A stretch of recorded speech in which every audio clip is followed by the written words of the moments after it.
And welcome back. It is Friday night. It is 9 p.m. and you're here with the Average Boys Podcast. It's your boy Crispy, and I am joined again by my trusty co-host Brian. What is up, my dude? You, Crispy, what is going on? Everybody listening, what is up on What's this up? What's up lovely to people in the Friday night? comments? Welcome back, guys. Robert, John, my boy Rob, from what Corpus up? What Christi, my up? best friend. What's going What's on? been going on, man? It's been a funner week, man. It's not as dead as it was last week when it came to all the cool nerdy Absolutely stuff. There's not, been a man. lot of Yeah. stuff going on. We had, of course, the drop of Dune. We're going to talk about Dune today. We Yep. of course had Injustice, which what we talked about a couple of podcasts ago. We were talking about Mhm. it coming out, and we were really excited to see it. We're going to be talking about that today, and of course, we're going to be covering some of the initial reactions and some of the talking points that happened with. Of course, it's a cool show today because we get to talk about something we won't get to talk too much about. DC, because DC finally had their DC fandom, and we They got cover their a day. lot of what's up, Danny? We cover a lot of Marvel because Marvel, of course, has been in the news in the last couple of weeks, doing some amazing stuff with their material, of course. And DC's been kind of quiet, but Absolutely. there were some things I was excited about. Of course, there were some things I'm not excited about, but uh, I was really happy they finally did release some images and video of Black Adam, Hell yeah. because I was really upset last year that they only did like cartoonish like stills, like images. Like I Yeah, was really disappointed. it was just the images. Yeah.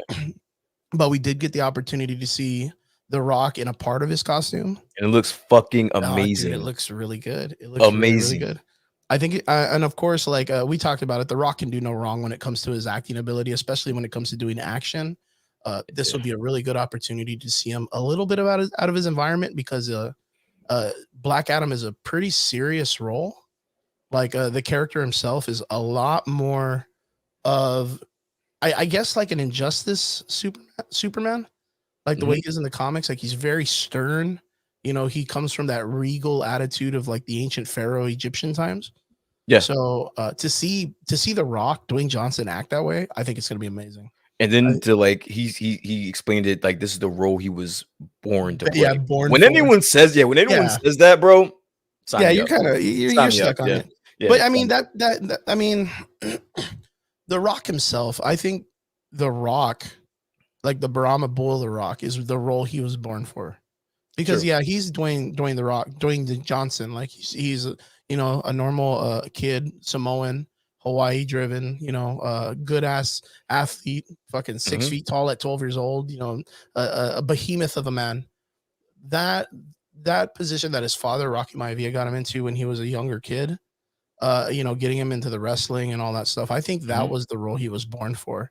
And all of this stuff just accompanies him because he's like the embodiment of like the Samoan action star, which is like Jason Momoa, Yeah. right? You look Okay. at Jason I Momoa can see and that. no matter what you put that guy, if you put something action wise with him in it, like Jason Momoa's gonna knock it out of the park. Yeah. I mean, True. of course, if you put him like in a romance movie or something, you're gonna be like, oh no, I don't want to watch this.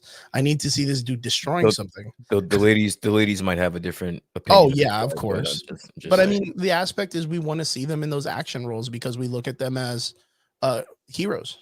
I mean, Yeah. that's pretty much what it is. They are True. they are the living embodiment of a real life superhero. Yeah. And it's super cool. Of course, we'll be talking about Jason Momoa too because there is a lot of information about him going on, especially with the DC week. Yep. But before we get to that, Brian, how was your week, man? Dude, my week has been fantastic actually. It's my last week at my current job. Hmm. I'm going to my new job next week. So I'm very excited for that. This week just flew by, dude. I don't have anything to do this weekend. I'm just gonna relax, clean up around the house, and just chill. Watch some football on Sunday. Not take it too serious. How about yourself, man? How was your week, man? Pretty solid. I finally got to get a solid interview this past week with Nice. the Edinburgh Library. Uh, Okay, I shit. I assumed that it was going to be a library job. Like I was like, oh, I'm just gonna put books away. I'm gonna do Yeah, yeah. things like that. But it ended up being a different position, which was going to be helping the city of Edinburgh out with like events, like parades and Fuck all yeah. those stuff, which is very cool because, of course, I mean, I've talked about it before in the show. I do a lot of convention work and a lot of Mhm. event work. So the opportunity to get paid full time and have benefits and go to conventions and things like that, um, it would be really nice. But the only thing is of course, like I teach my martial arts classes at night, Mhm. and of course, I run the Average Boys podcast here on Friday nights with you live. And I know that there would probably be some times that they would probably ask for some of those days, or you know what I mean. But I think it's something we can talk about and venture into for later opportunities. And that's because that was a good question too that I wanted to ask. This is for, of course, you, Brian, and other people in the audience. If we were to do opposite days for the podcast, what days do you guys think would be a pretty cool like a pickup? So we originally started the show to do Friday nights, and Friday nights, because of the fact that during the coronavirus and during all the situation, uh, people weren't going out as much. People didn't have a place to go and they were stuck at home, and that Friday night opportunity to go to theaters and clubs and dinners and stuff, it was really out of the question. So we wanted to make a really nice corner for people to just jump into, and it was going really well. But of course, like we've seen the numbers like behind the scenes, like me and Brian, we've talked about it. And of course, when Trigger's around, we talk to Trigger too about it. We talk about how the numbers changed, especially when, of course, our states opened up and people were able to go out and stuff like that. Our numbers rose really well for like Spotify, Amazon, Apple Podcasts, and all that stuff for the downloading sites. But of course, like our engagements, like on Facebook Live and stuff, changed. So I thought it was because the desire for people to leave, and we talked about this before, right? Mhm. The desire for people to get out, and Friday night is just prime to get out. Like everybody's like, Of dude, course. I worked all week. I've been working in Yeah, the yeah, house or out of the house everyone's working just for Friday night, yeah. just for Friday night. Yeah, or Saturday So night, yeah. I was thinking, like, what if we did like a Sunday when everybody's like winding down and getting ready to, of course, start their week? Like maybe there's an opportunity there that we can do like our podcast like the way we do now, like on Sundays. I mean, Saturdays, I think we would run into the same problem. And then, of course, during the week, they would be cool, but I think we would have to change the length of our podcast, because I think it would be more like snippets or something Yeah, for the yeah. week, right? Which would be fun. I mean, it's something that would be worked out. There's always a way that we always tried to adapt to the engagement of the audience. You know what I mean? Mhm. Adapting to how can we make it to where, like, right now people want to go out to eat at Chili's, you know what I mean? Like, fuck, I want to go eat Mhm. at Chili's. I want to get a 2 for 25, man. I'm down, dude.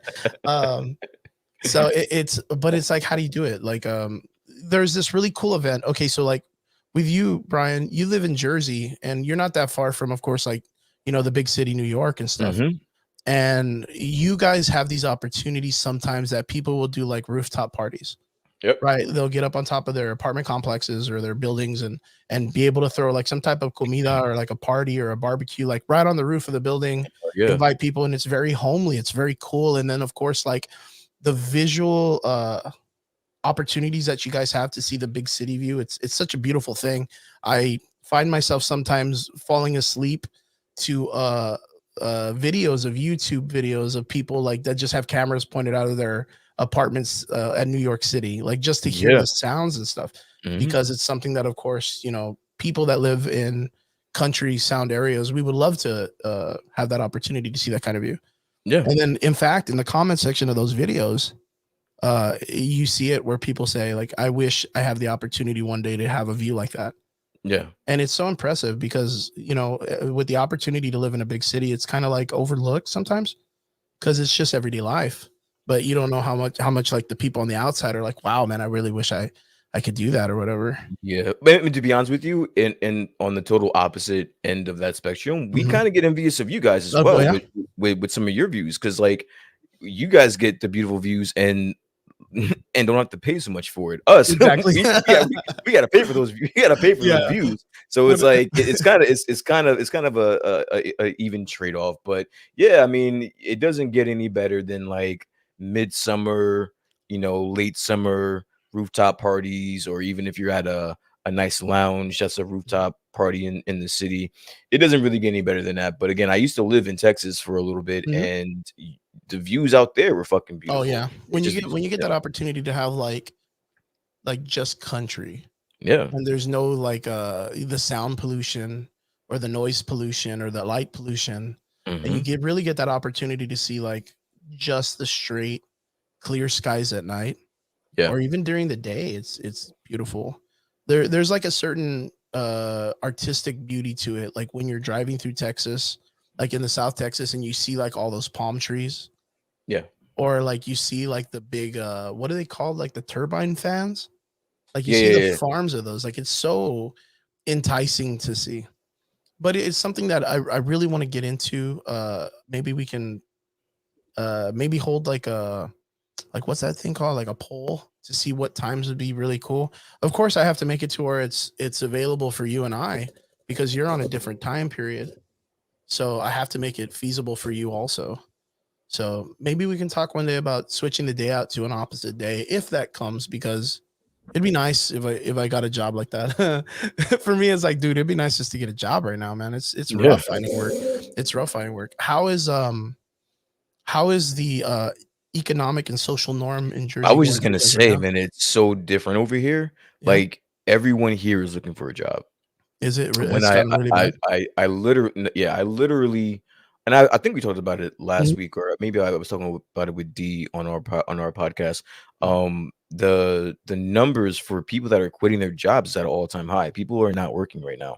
Oh, They figured, during the whole pandemic, people actually got a chance to um step back and take a look at their lives and what they were doing on a daily basis, and they decided that they didn't want to do it anymore. mhm. So a Yeah. lot of people are quitting their jobs. Here you can work at, I don't know if you guys have Wawas out there, but they're like a chain of convenience stores out here in on the East Coast. You can get a job there for like 18, $19 an hour, and they're giving you a sign-on bonus. And this is at Oh, like yeah, yeah. it's like a convenience store down the street. The profession that I'm in, they're offering like $2,000-3,000 sign-on bonuses, which Sign is on bonus. unheard of. It's unheard of. No one is working and everyone is looking. So to hear that, it's like to hear like the total opposite of what's going on, just where you guys are, it's kind of a culture shock because Yeah, culture shock. over here, I literally updated my resume on Indeed, and I want to say within 24 hours, I had about 8 places Yeah, that's not even respond happening here.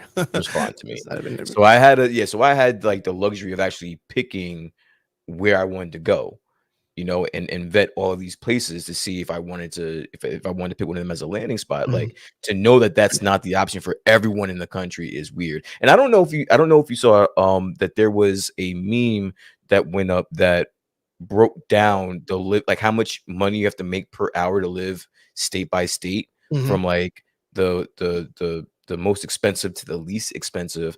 And I'm looking at that scale, and I don't understand how anybody from any other part of the world can come over here to Jersey or New York or And just Pennsylvania make it and survive. and survive, Like, right? it's not gonna happen. Yeah. It's such a culture shock. But It's yeah, I mean, there was this thing that I saw the other day that's very awkward. And of course we had Luis on the show a couple of weeks ago talking about cryptocurrency and all that stuff, right? mhm, yep. And there's this book, and I can't remember that if it's Rich Dad Poor Dad or The Millionaire Father, two books that came out. Both of them are very well done in the verse of learning about finances and stuff. But one of them, the author is a pretty well known financial advisor, and Uh-huh. he made a prophecy, and it was stating that by the 10th of next month, we were going to have an economic collapse. The dollar was going to lose value. The price of silver and gold was going to change, either go up or down, which I Mhm. mean, that's kind of far fetched, but from what I heard, it's going to go down. And the idea of the cryptocurrency is going to drop tremendously. It's going to fall tremendously. And it's going to be because of all the people that are pulling out finances That's because of the, that's the specific question that I asked yeah. Luis. I asked him. I specifically asked him. I asked him with the threat of that, because this was talked about, weeks ago, like Mhm. almost a month ago, a month and a half ago. And I asked him specifically if he felt as though there was going to be any ramifications in the cryptocurrency world. Yeah. And I'm not exactly sure that he answered it directly, but if you're asking me, I do think there is going to be, because I think just like you said, if there is going to be any type of collapse, the first thing people are going to do is pull Is their money. pull. They're Yeah, going to they're pull gonna. their money. They're going to pull their money, and I wanted somebody that was in the cryptocurrency world while I had their attention if they dreaded that being a reality. And I think that it's 1000% Yeah, it's a a possibility. It reality sounds like possibility. it. Yeah. Yeah, I it's hope it's not. I hope not, because the domino effect on that would be tremendous. kind of funky. Yeah, it's gonna be funky. But it's definitely a reality. So you yourself, I know you were talking about that you're casually into the crypto thing too. That's why I So asked. you Yeah. you you kind of get the idea of you're gonna get finances more than I do. I'll tell you that. I don't really know anything about it. But how do you feel about? Of course, we all have casually heard about the whole government trying to pass this thing about looking at our bank accounts. If we have more than 600, they tax us or whatever. I think it's Right. passed already. I Yeah. don't Which think they're is looking yeah. at it. I Which is think that that's a side done hustle deal. mentality, right? Like if you have Yeah. a side hustle, like do you think it's gonna be a situation where people are now not gonna be putting their money in bank accounts? No, I don't think that was geared for us, for you and I. Mhm. I don't think that was that law is put into effect for us. I think after doing research, because I have a couple of friends that are business owners. This was geared towards the business owners. They want to make sure they know where everyone's money is going. Yeah. So if they're able to track even um your Venmos and all of these apps that are allowing you to receive and Money send on the side. funds, yeah, and send funds, they want to have access to that. They want to know that. I don't think that was geared towards the average person. um that was mostly geared towards business owners. But I mean, listen, man, if we are allowing the Patriot Act to happen, then why is this any different? We should Yeah, be this is just a, and I don't want to turn this into like a political, show, but like there's just a lot of things fundamentally that go on an everyday basis that we need to be more concerned about than them tracking $600 in our fucking of course. Venmos. So Of it's course. like if we're allowing the bigger things to happen, then this is very low on the totem pole, But like the because they're idea because of they have access to all that shit anyway. yeah, the thing is the reason why I kind of feel like this is has become more of a norm for them to want to go this way is because of the growth recently in how many people are starting to become millionaires or 100,000aires, I guess you could say, Hmm. off of the social media chain, off of the Yeah. social media growth, which is like people that do YouTube or people that do Twitch or stream. Like, there's a lot of these people that are banking. You look at people who even do like the socialist movements that are banking millions of dollars just based on their Twitch streams or whatnot, Yeah. and they're making a lot of crazy money. And there was a really big movement that happened a couple of years, maybe like 2 3 years ago, which was the OnlyFan movement, which was a lot of people were making money and not claiming it on tax. They were just doing it, and so a lot of people were telling these I guess workers that do like the adult stuff that were making, of course, that were banking heavy, that they were reporting them to the IRS about not um doing their taxes. So a lot of Yeah. these people were getting, hit with big tax hits, right? Yep. Do you think that the reason why a lot of this is going on is because people are not working normal jobs and they're trying to do like the social media and like I mean by Again, side hustles would be like people, it's not even people side making the brand movements, like it's doing not even brands? it's not even side hustles. Again, people are finding different avenues. I don't Mhm. think, and I think the bigger topic that it doesn't really get touched on enough is the ramifications of the true ramifications and consequences, and the effects of um the pandemic. Yeah, Like, there are some everlasting things that will never be the same now yeah, of because course. of this. And this isn't just like on the surface. It's like going to a movie theater, or Yeah, wanting to shake hands. Fuck that. Like, that's not what I'm talking about. I'm talking about, like, again, people actually sitting, having months where they're just sitting and analyzing their life, analyzing what they were doing on an everyday basis, and if it's worth going back to. And for a lot of people, the answer was no. No. And that's a So whole not working thing. exactly. So what am I going to do? I'm going to start a business. I'm going to take this 1500 or this 3000 that I got in Mm.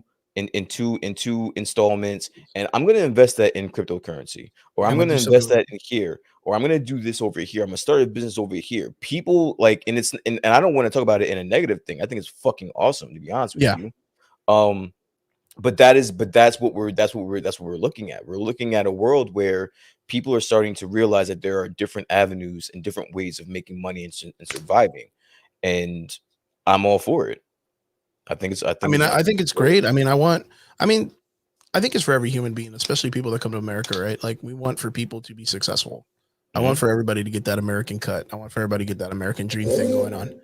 Um, but what do you do when it starts to affect the economic structure of all like the big businesses not being able to keep their well-oiled machines going? And That's it's not just for that's not for us to worry about. These big corporations have gotten away with a lot of so, stuff, a with a lot lot of of shit stuff. for so long that for us to sit here and not have pity for them, but worry about what they're gonna do in a economic situation, fuck them, bro. Well, Like I mean, it's if they were really worried about it, they would up their wages. They would make sure that there were better benefits. They listen. I've worked in different aspects of every part of corporate work. corporate world, You are nothing without your employees. of course. Period. If you want a good business, if you want the culture of your business to fucking thrive, you need to start there. You need to make sure that you have a culture and an environment that they would never even think about leaving. I'm gonna put this comment up. It's a really good comment, and I like for people to see that. So But if if continuing, if, if you create a culture where somebody would have to think twice about leaving, then you're doing something right. You mhm. know, the a lot of these people got a chance to sit in their house, their four walls for months, not even able to go outside. And they were like, you know what? Fuck this. This isn't working for me. This isn't working for me. This isn't And working then for and me. then not only that, a lot of the jobs that people were going to and killing themselves just to sit in an It was office for or a cubicle, nothing. the It was a bosses were like, everybody go home. You could do your job from home now. yeah. And now these people are like, well, why do I need to go back to an office? Either Like, that why or do they're I need to deal watching with that? either that or they're watching their CEOs fly into fucking space on their dime. Yeah. Like it's just fucking crazy, dude. Like a lot of people, I've worked at Amazon warehouse jobs where it's literally a modern day fucking like sweatshop, basically. Oh yeah. Yeah. You know, and then they're paying you little to nothing. But once they started having trouble finding people to come work in those sweatshops, now they're offering you the $21 An shifts hour shit. and Yeah. that and Now they're that and trying. hour Now and, they got the and hour shifts initiatives and all that with other stuff. like 2,000 three thousand Sign on dollars bonus. sign-on bonuses. Yeah. Yeah, so it's like, yeah, so yeah. It's one of those things. Like I think it started a really awkward, like because remember, right before the pandemic started, there was a lot of people out there that were protesting for the idea of raising the minimum wage. Yeah. And the idea is even the wording, like why is it that we start with the concept of minimum as a wage gap? Like that's the idea of the force of the wage gap that people should talk about, is that the conversation starts for work at minimum. Yeah. Like it shouldn't be that way. It shouldn't be where like a company that is making great money says, well, I want to hire 30 people, but what's the lowest I can pay them that the government won't, find me and take money away from me making money? You know what I mean? Yeah.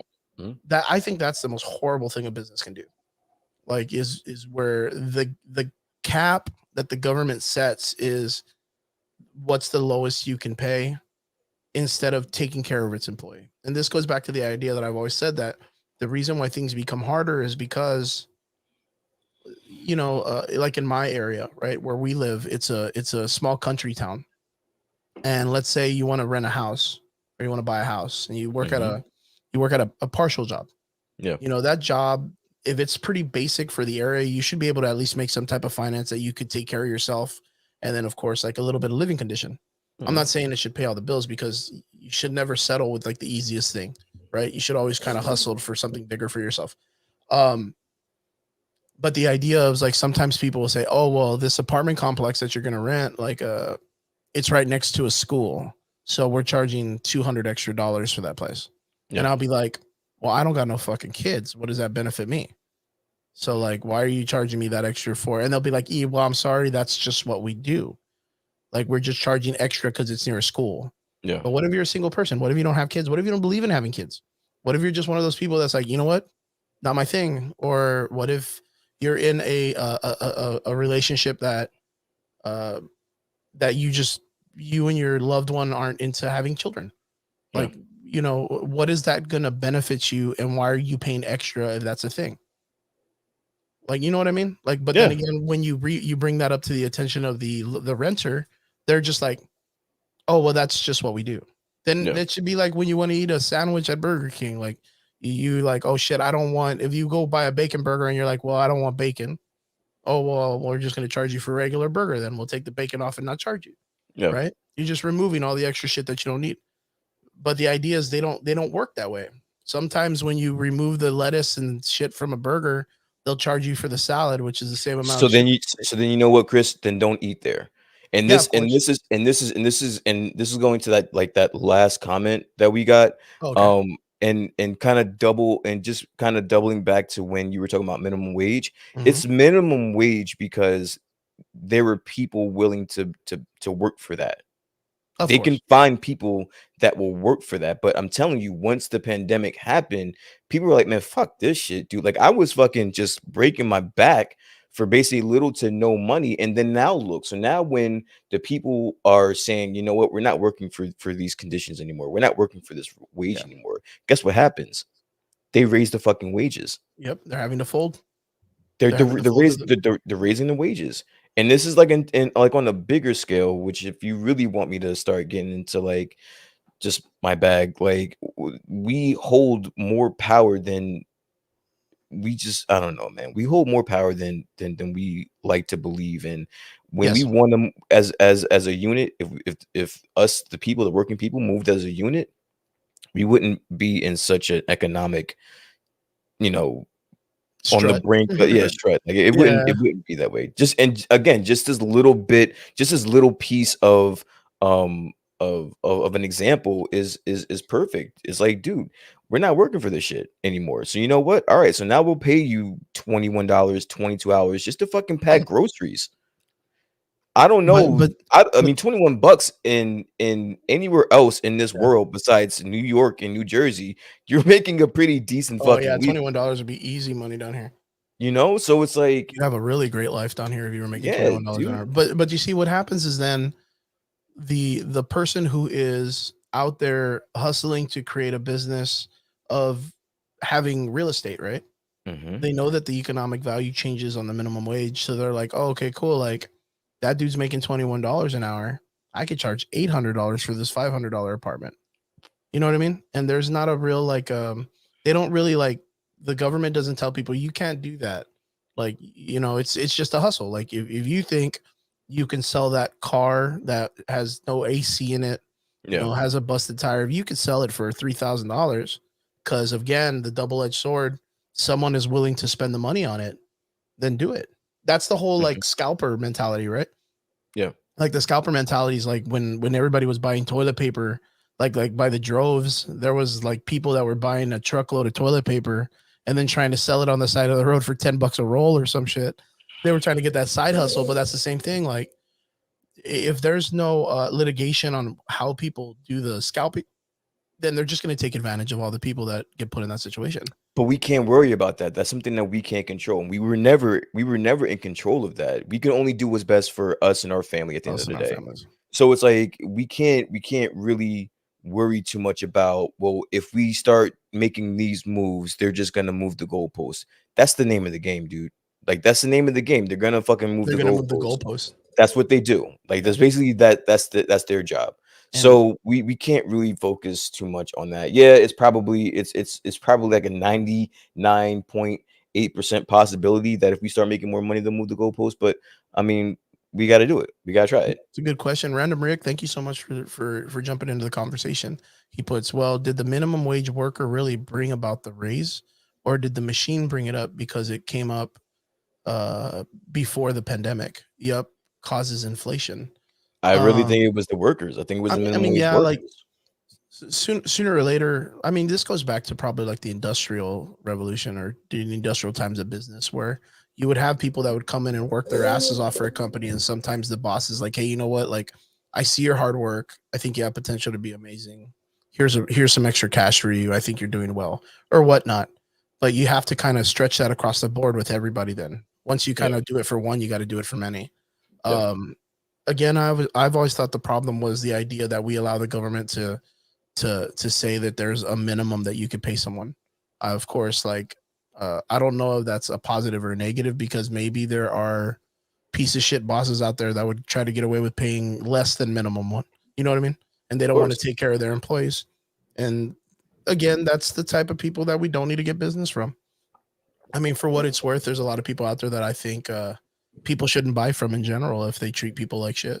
The This consumer time end last of year, it. this time a year and a half ago, Amazon, the same place where I was working at, the sweatshop place, they were Yeah, paying people $15 an hour. There was always this outrage from Amazon workers complaining about the not being paid compensation, enough, not being not taken getting care of. paid enough. That is just worldwide known that was And the reason. they were treating their employees real horrible, right? Like the Right? restroom No, breaks, no, and I'm telling you, I've done it. I it's a wouldn't speak on sweatshop. it. I wouldn't speak on it if I If didn't you didn't witness it know, firsthand.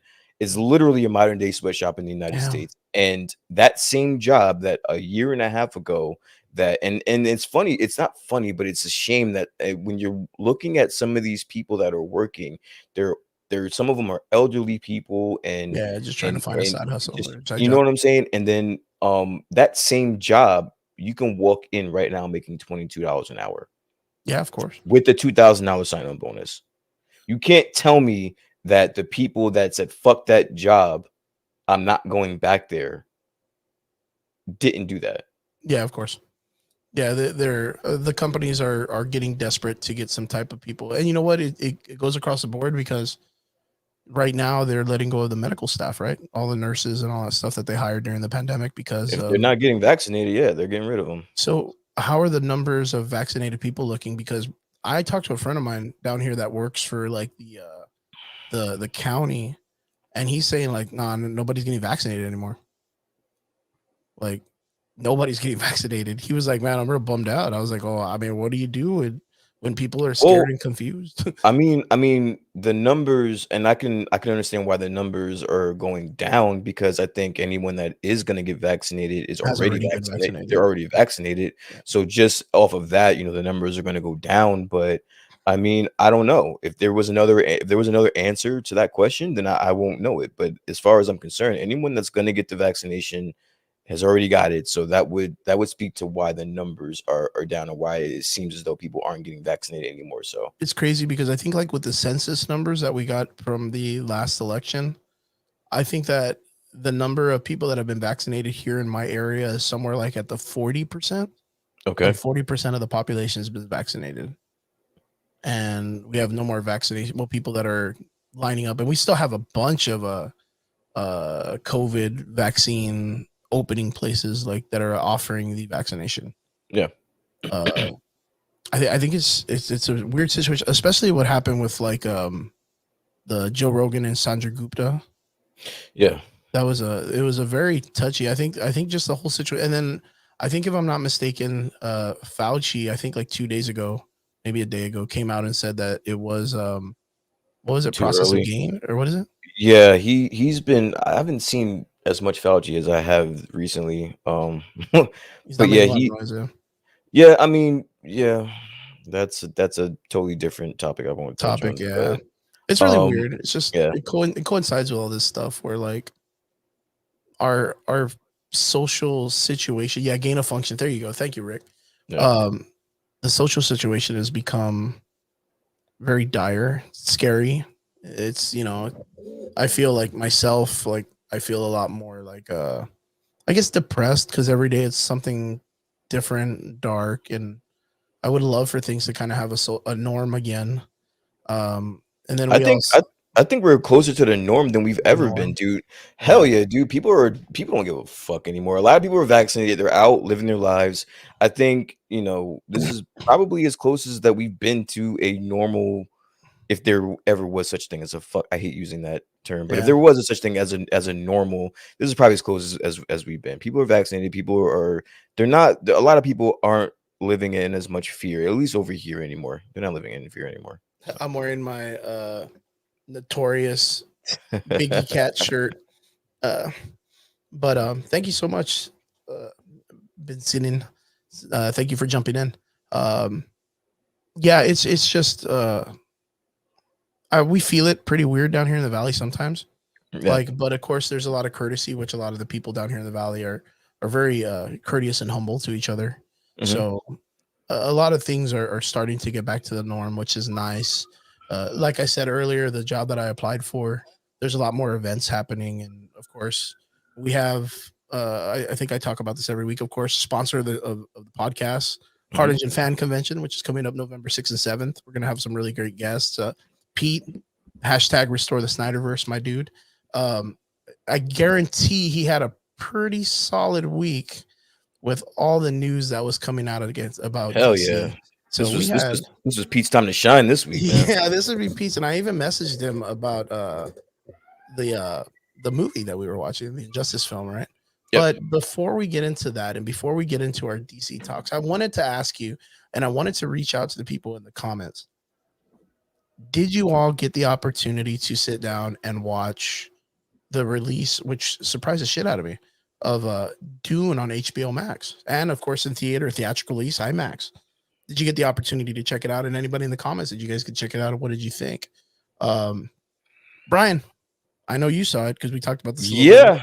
Yeah, I What did saw you it. And think, man? honestly, I dug it. You know what it is though, dude. I just think that I couldn't appreciate it as well Fucking as bro. as some other people could. I didn't watch the what was it, the 80s or the 80s movie that came out, the Dune movie. I didn't watch that. And I didn't read the novel or the book. So I kind of feel as though I kind of needed that in my background to Mhm. appreciate this as much as I should. I mean, but visually, it was awesome. I think the story itself is very strong. A lot of Star Wars vibes, which was cool with me. So yeah, I dug it, man. I dug it. I just it just sucks that I couldn't. There was multiple times while I'm watching the movie where I said to myself, I'm not appreciating this as much as I I probably think I should. should. Yeah, I Yeah, probably should. yeah. Of course, we all know that there are the books, of course, of Dune. We know that there is a movie that was based, I want to say, like in the 70s and the 80s. And then that, of course, inspired, of course, the Star Wars movement, the books of Dune. And then, of course, now we have this film. Hmm. I'm probably going to be the same way with you. And I think in the comments too, Random Rick says it too. I really wasn't a big fan of the original story. I feel like it was more of a political kind of like a conversation rather than the action that my younger self wanted to see. I wanted to see, like, and that's what the thing that fed me from Star Wars is like, Hmm. from Dune to Star Wars. Star Wars has lightsabers and people like monologuing to each other. It's very like, it's a theatrical piece. Where Dune really has a very common storytelling aspect, which is tribal people have their land taken away and their resources taken away and are run by a tyrannical government. A new leader's coming in and wants to associate himself, of course, with the people and Hmm. give them the respect that they want, and of course, be a better leader than the tyrant, right? And then the Hmm. tyrant overthrows them. The younger generation has to rise up and free the tribal people. It's a very common story if you think about it. Like if you look at it in the sense of like the Indians, the Pilgrims, and the white man that came in and destroyed the that and then took all the resources. There's a really big story there that's a very cowboy and Indian story, right? Hmm. And of course, it transcends different cultures of storytelling. Um, I think the technology of the time from the old movie really made it hard to Watch. enjoy. Yeah, to enjoy as a young kid. Yeah, And the yeah. thing is like even in this one, like for me, there were parts that I was not feeling the story. But what was the selling factor to me is that it was cinematically, everything was a fucking masterpiece. Yeah, Like no, that part I everything got. looked Yeah. so fucking gorgeous. And I think Robert said this in the comment. Robert Flores, a good friend of ours and supporter of the show, he said it earlier that he saw it in IMAX, and I believe 100% that Yeah. these So movies are So meant dude, for that. so dude, that was, that kind of stole my question to you. So we know that HBO Max and Warner Brothers have already have their whole slate for this year's Yes. movies to come out on HBO Max. Do you think that was a mistake? Because this movie, I'm sitting here, I did not go to now. I'm not like Robert. I didn't go to the movies to watch this. I watched this at my house. But while I'm watching the movie, I'm like, dude, I should have seen this in a movie theater. Like this was meant to be seen on a big screen. But you know Like, do what? you think they did a disservice to themselves by doing this? I don't think at all. I really don't think so. And the reason why is because if there's anything that's been a disservice, is has been the selling of the films that have come out that suck completely that we spent money on in the theaters. But which ones? Because honestly, if you think about it, every movie besides a few of them have done poorly, but the rest of them have done some of the biggest numbers Oh, in I'm just talking about at the box office, I'm and talking that was with. pre-pandemic. I'm Oh, talking okay. pre-pandemic. I'm talking I'm about talking post. pre-pandemic. Like this has been going on for decades, man. I would say like at least one decade. Let's say one Okay, decade. okay. That other than the Marvel movies and some of the DC movies, and that's because the Hmm. DC movies suck. Yeah. Uh, a lot of the movies that were coming out, I wouldn't spend $1 to watch. Hmm. You know, now Dune, I got to see it on HBO Max, and I 100% would go watch it at the theater right now. If I had the money, I'd be like, you know what? After seeing what the person who directed it put out and the production team and the team, I would 100% go to the IMAX theater and go see it like next weekend I because think I you want to are. experience it in that because it's gorgeous. I think you are the minority in that. Like Oh maybe yeah, I can like yeah because people just want to see it for the moment. You know what I mean? They want to be able to yeah, react to it, put it on Facebook or say I saw it, I was first in line. yeah. And if that's your method of going to the theater, that's great. But then again, I've told people through and through, I'm a big person on story. I'm a big person on cinematography. I'm a big person on the visual aspects. I will say Zack Snyder is a great director and a cinematographer. He's just shit at writing stories, Hmm. but cinematography wise is amazing. If they were to release Akira, I went back and saw it in the theaters. If they were to release Star Wars, I'd go back and see and watch it in the theaters. If they were to release the Romeo and Juliet movie with Leonardo DiCaprio, I would Oh hell yeah, 100% go see that bitch at a theater. I would yeah. 100% because it's gorgeous. It's meant cinematography wise. Someone put the idea and said, you know what? I'm going to make this film because people are going to sit in a theater. It's going to be this. And, they took that into mind. And I think what happened was Hollywood's head got really big and they were just throwing films out that were just garbage. And I think literally like I mean, story wise, we said it. Dune was just a remake of the original story, and the original story it's very political driven. It's better than the prequels of Star Wars, which were Hmm. all the Christian Haydenson and what's her name, Natalie Portman stories. But that's not far fetched because when those came out, people didn't like them because they were too political. You know what I mean? This story is 100% like a political style Star Wars movie, but visual wise, this movie kills the prequels. Like it After was just watching beautiful.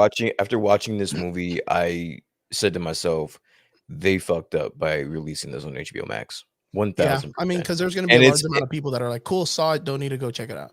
and not only that, but I think they fucked up by releasing all of their movies on HBO Max. Mhm. If you look at the numbers, and I was watching, I forgot what I was watching, but it gave it actually it was Grace Randolph. Grace Randolph, she has her own YouTube channel and it's movie based and comic book based and all Yeah, that stuff. And um she gives a weekly recap on all the numbers for the movies, and she's pointed out on multiple occasions that HBO Max movies, we're talking about Godzilla versus Kong, we're talking about Mortal Kombat, all of these movies that have come out, I think besides a few of them, they're still on like the like post pandemic like all highs, mhm. and it could have been even more had they just kept it to theaters only. But you see, Like like I think they fucked up with that, bro. with that, I wouldn't have spent money to see Godzilla and King Kong. A lot of people did though. Of course, well, yeah, they had to because they're And watching it. and and they Yeah. no, but and they had the option of watching at home.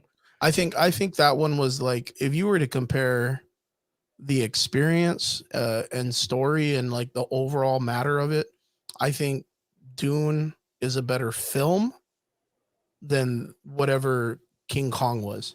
Like No, King of Kong was course. No, cool I mean, because it had I'm like not gonna I'm not shiny gonna I'm colors not and stuff like that. I don't wanna judge the the movies themselves. I'm just saying just in general, these all of these movies are doing well Yeah. numbers wise.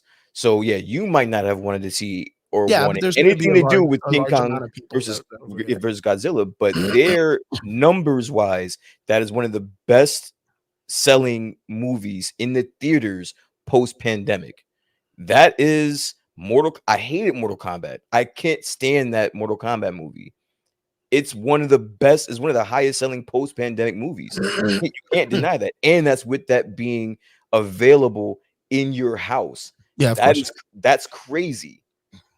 And this is going against movies that are only like their own theaters only. Well, this goes back to the conversation we had. I want to say like 3 or 4 podcasts ago, where we were talking about like, well, what do we think is good? Do we think that streaming services ruining the theater, or is theater a dead thing? And I think at that time you were saying that no, theaters is still a thing. But right now, it in this aspect, like it was a really good opportunity to be able to see it at home because again, I really think streaming services are going to kill the theater sooner or later. No, Like I'm on I the same. feel it more. I'm in But the same boat with you. but to me, I feel like the director and the people that made this film really said, "Look, we understand that. I understand that streaming is killing, and we're just going to throw it on HBO Max. But I want for people who watch the film to understand that, man, I should have seen it in theaters. Like they really tried to make it I said to that. where if you're streaming it, you're at home and you're like, man, dude, like That's this would have exactly what been badass. that's Like exactly this what would have been happened to badass. me. That's So exactly what like happened for to me. me, I'm like that. Like I saw it here at home. I thought it was a great film. I thought it was of course I'm in the same boat as everybody else. For the for the style of film it was, I think the pace was very slow. I think the action was very reminiscent of like the movie Gladiator, like an old school real life feeling of combat rather than all the fancy flipping and Shang-Chi and Marvel kind of like action scenes. Um it was very grounded. It was very grounded for that theme of film, but it played off very well. Like when you had what's his name? Jason Momoa, and then you had uh Thanos, what's his name? Josh Brolin. Josh Brolin, man. When they were doing all their fight scenes, it Dude, so looked that's another thing about this movie, like the cast. it's amazing, dude. Man, they killed it. They killed it. There's the young kid that's playing the main character. Yo, that kid's got a huge bright future right now. He is so emotionally inept with his acting. Like he sells every emotion. He Mhm. sells every emotion so well. If you give me any movie with Oscar Isaac, dude, I'm Oh, watching that Oscar shit. Isaac's amazing, man. That's my guy, bro. Moon Knight's That's going to my be coming guy. out, soon. I'm really excited for, but my excitement is that there's a huge possibility he's going to play Solid Snake in the Metal Gear Solid film, Really. and I am way more excited for that because I I'm a was big Metal Gear Solid fan. I was sold on him with you ever watch Ex Machina? You ever watch that Yeah, movie? Deus Ex Machina. Yeah. Yeah, You man. watch that movie? Yeah, That movie that's my shit. I love yeah, that that was movie. a good movie. That was a hell of a good movie. That was the first time I was introduced to Oscar Wilde. I'm Oscar Isaac. Oscar Isaac. Everybody did such an amazing job. Every time I heard Josh Brolin talk, I thought immediately of Thanos, dude. And I was so blown away with the aspect of like uh, what Marvel had to do about this much to make his voice sound like a fucking behemoth. And he sounds exactly like himself as Thanos. Every time he spoke, I was like, fuck, they didn't do anything to fuck his voice up, like with like post-production it to make him sound like a big ass like alien. Like that dude's got an amazing voice. And in my Yeah. head, I was like, I cannot wait for Josh Brolin to be the new Morgan Freeman with audiobooks. Like they're just getting him to do it. I'll watch every fucking audiobook that guy ever does. I will listen to that fucker in a heartbeat. His voice is so good. You're right. Um You're absolutely right. I'd listen to anything too. everybody did extremely well, man. And like of course the visuals were beautiful. The only thing I was kind of like about was when they introduced the desert worms. Okay. I kind of felt that they were a little bit like I expected a little bit more. And then there was, of course, the scene, like the riding scene that they have like later on, where the young man, gets established with the tribal people, Hmm. and he sees one of them like riding a worm or whatever. And I Yeah. was really like, looks kind of corny, man. Like, I don't know how that applies well, like cinematography wise, but I wasn't really sold on it too much. I was kind of like, Mhm. but yeah, the ships were cool. The dragonfly looking Yeah, ships, man. like Yeah. the set designs were beautiful. Yeah, it was pretty fantastic, man. Fantastic visual wise, story wise, a little slow. I wasn't Yeah. really sold on the emperor. I wasn't really sold on his whole like shtick of like growing up like a giant worm with like little tiny like snake legs or whatever. Yeah. Like I was kind of like and then Yeah. like the floating. There's like a part where he like floats to someone, Yeah. Yeah. Yeah. and I Yeah. was real like that looks kind of corny. Like that looks a little corny. Like I don't know. Like Yeah. I I get the listen. nitpicking, right? Like I nitpicking. mean, yeah, you're kind of nitpicking, Yeah, but I'm nitpicking. but listen, something to this magnitude, a movie of this, I think you're going to have to you're kind of reduced to nitpicking because it's a masterpiece. Like it's shot in a way where you're gonna have to nitpick it in order to find something wrong Yeah, with to it. find something. You know what I'm saying? So, but yeah, I'm kind of like you. I like the movie. Again, I just don't think I enjoyed it as much as other people that are like into the universe and all that stuff. Mhm. Um, and that got across to me, like that hit that waft over me where it was like I should be enjoying this a lot more than I Yeah, am right and now. yeah, there was Yeah. I feel the same way. Like I feel like there was a missed opportunity. Maybe if I come across the 13 or however much a theater I'm more costs yo, nowadays. I'm Yeah, more interested in learning about the witches, dude. Like that. I want yeah. to learn more about that I shit. mean, and that goes back to like we have a question in the comments. John, my boy John, Dune, is it as good as a book as the original from 1984? The books, I think this goes back to like that old great storytelling that's like Harry Potter, even the Twilight films, like even some of the Star Wars Legends books. Like the books will always kind of be better than the films because the films are always one person's interpretation on how they feel the film should be seen. They get the opportunity just one in a lifetime to create it. To get it But right, yeah. yeah, but I think of course our imaginations will create such a way better story.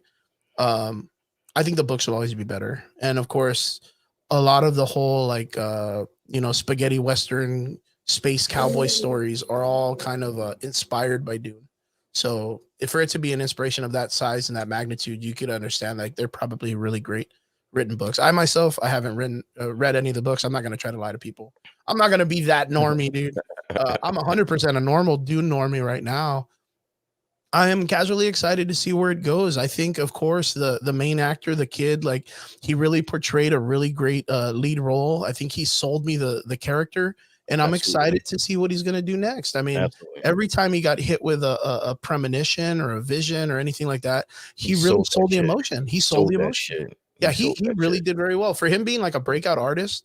It's really good. And I know that what's even crazier is, if I'm not mistaken, they chose him to be the new Willy Wonka. Yeah. Yeah, yeah, Yeah, yeah, did you yeah, see a yeah, picture yeah, of it? yeah. And I I did was see kinda that. I like, did see that. "Holy fuck, this guy looks like Willy Wonka. This looks Yeah, like no, a I saw fucking that. Tim Burton Willy Wonka movie." Yeah. Like, I'm excited to see what they're gonna do. Did I need a prequel of Willy Wonka? No. No.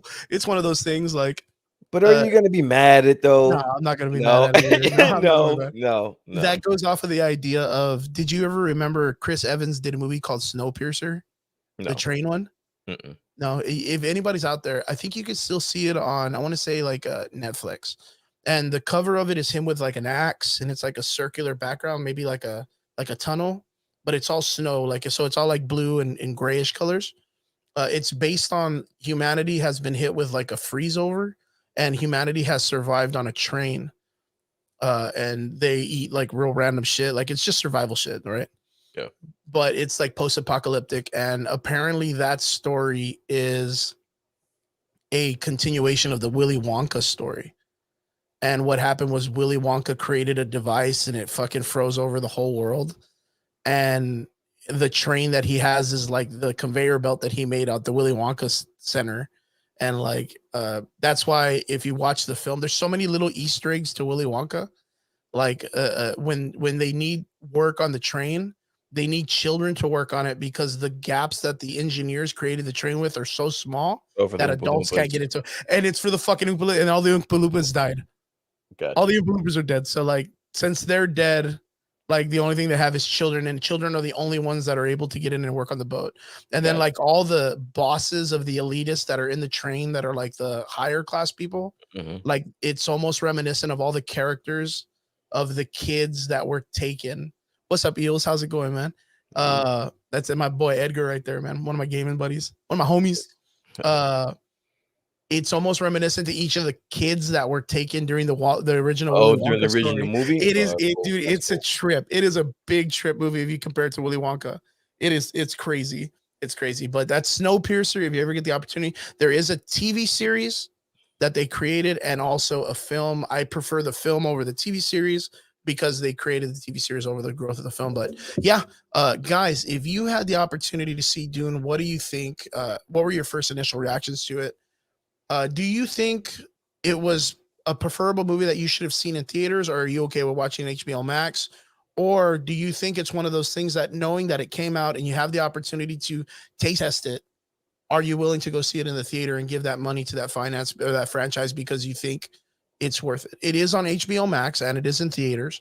I myself and Brian also we saw it on HBO Max, and of course, like Robert saw it on IMAX. He went to Robert's the dude, man. He goes to every Yeah, film. I follow him on social Yeah, media. He he's goes to always every going cool fucking movie, places, dude. man. Like, if I miss a movie, he's the He's the first person dude. Yeah, I'm he's gonna the ask, like, dude. 'cause he sees everything. Yeah, he's the man to go to, man. So he was asking about Halloween on Peacock. I have not seen it. Halloween Kills. I haven't watched So it either. you haven't watched it either, right? I don't know. Like I'm not really like a big fan of like the remakes of all these horror things. I'm good with the originals. The And I last just feel like Halloween was pretty good. that's Halloween was good. Yeah, the last one was pretty good. Yeah, I just haven't gotten a I chance to haven't had do the it this opportunity to one. check it out. I'm telling you, man, like if there's one movie, and I'll always go back to this movie that needs to be revisited, that's 13 Ghosts. That's that's gonna be the movie. 13 Ghosts, man. That's the Yo, one we that should needs. do that. We should do that. We should fucking We make should a make that remake. movie. We should make that shit because no one else is gonna fucking do it for us, bro. Man, We can have you to do imagine that if for they ended up ourselves. making it like into a series of like every That like there's like shit. 13 chapters of the ghosts? Like Absolutely, that would be bro. so good. I'd be tuned in, Um, dude. So yeah, here we go. Onwards to the next one. Now this one's a Oh, really cool one because this one we're really going to take the chance to. I think a lot of people are going to be able to jump into this conversation okay. because there's such a lot of opportunity for people to understand the story. But we had the opportunity, just like everybody else. It's out there. You can watch it. It's not on HBO Max yet, but sooner or later it's going to be because I think with the current comments and reviews that are going on with the film, I think eventually it's just going to put on HBO Max. It's for sale right now. You can find it on Amazon Prime. um, we actually got the opportunity to sit down and watch Injustice, and it was interesting nonetheless for me. I'm a big comic book reader, and yeah, of course, everybody's had the opportunity to get into justice through Injustice, either through the comic books or actually the video game, which kind of correlates pretty good with the original storyline. Kind of, it does correlate. It does kind of like go off the pathway, but overall, we're going to be talking about Injustice. There's no spoilers here because you could have seen this shit millions of months ago when you were playing the Mortal Kombat variation, and you know the story. So there's not really a spoilers. It's just understanding what the animated film came out to be. So Brian, You. you're my dude. Uh, you like DC, you like Injustice. I do. What was your initial reaction and what was your overall review I of tried. Injustice? I tried. Gods Among Us is that what they call it? Yeah, I don't Yeah, know if God. that's the name. Yeah, I think it is. Yeah. I tried my best What do to you enjoy mean? this movie. I tried my best to go into this movie saying, you know what, they're gonna knock this out the park. I'm not gonna have anything wrong with it. This was such a fucking letdown, dude. Oh, I did not enjoy this movie at all. It really gave me Saturday morning cartoon vibes. Like it really hit me like a really like one of those really good X-Men animated show episodes. Okay, Like like that, an like that's episode though, not like a film, like an yeah, no, no, episode. no. Like one of the animated cartoon episodes, like one of the good ones though. And that's how it hit me. There were certain aspects of it that I did enjoy, but overall, I just I wasn't a fan of It this. didn't It, sell. it didn't hit. Yeah, this was definitely a miss for me. Okay, so for me, it's the same thing. I think this goes back to what I'm always usually 100% talking about, where the franchises give the story to someone who really doesn't care about the source material, and they're like, "Well, I could do better," but they don't understand that those are masterpieces. And the Injustice story from the very beginning, it's very much similar to Marvel Zombies, where the first couple of comic books were great because I think that they wrote it just for that little gap of arc. And then when it blew up more than they thought it was, they were like, "Well, fuck, we got to write more to this." And then like Oh, they they actually like they it. just went off the fucking Oh, rails. they actually like it. Uh, because you look at it and you look at Injustice year 2, year 3, year 4, year 5, like they start to go real fucking crazy. Where like Injustice 2, like Injustice 5, I know they bring in like the alternate universe of Spider-Man. Injustice 4, they bring in like Constantine and the magic users. Injustice 2, I think they bring in the Green Lantern Corps and the Sinestro Corps. And like there's just so many fucking stories that are just wild as fuck. Um, but yeah, I just think that they were like, well, you know, when we did Injustice, we really didn't think of the long run. We can tweak a little bit. And I think they tweaked way too fucking much, and they wrote themselves into like a really bad corner. Like there's no redeeming quality in this and becoming a sequel. At the core of Injustice, there's just like a darkness to it. Yes, It's just like a darkness and a heavy dread of things that just keep getting worse and worse worse and and worse worse. and worse and worse. In this movie, I didn't get that. I I didn't mean, there were some parts, right? Like I won't say there's not because there for was me. that scene with the kids in the factory.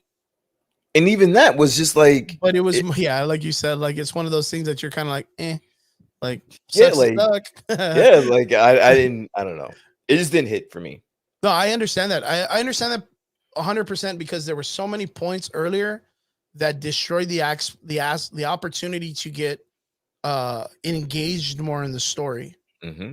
There's so many things that just lost that mentality earlier. Like I think 100%. Like okay, so this is just my opinion on the situation, but what it lacked was it lacked a character that the audience can connect to and feel the vibe, which originally in the story, if I'm not mistaken, was the Flash. Hmm. The Flash's character was like, damn, dude, they killed your wife, dude. Like, yeah, but man, I don't know. Like, I don't know. I want to be with you, Superman, but I don't know. Like, I'm a real big fan of Batman, but I don't know. Like, you know what I mean? Like, he was Yeah. torn. The Flash's character was where the audience connected to into the story. And the fucking first thing they did was fucking kill the Flash. Like, they killed the fucking character that connects the audience to the story. And you kind of touched on another thing that stood out to me like a fucking stop sign. Is like there was no investment in the story on why people are picking sides Yeah, yeah, in this like movie.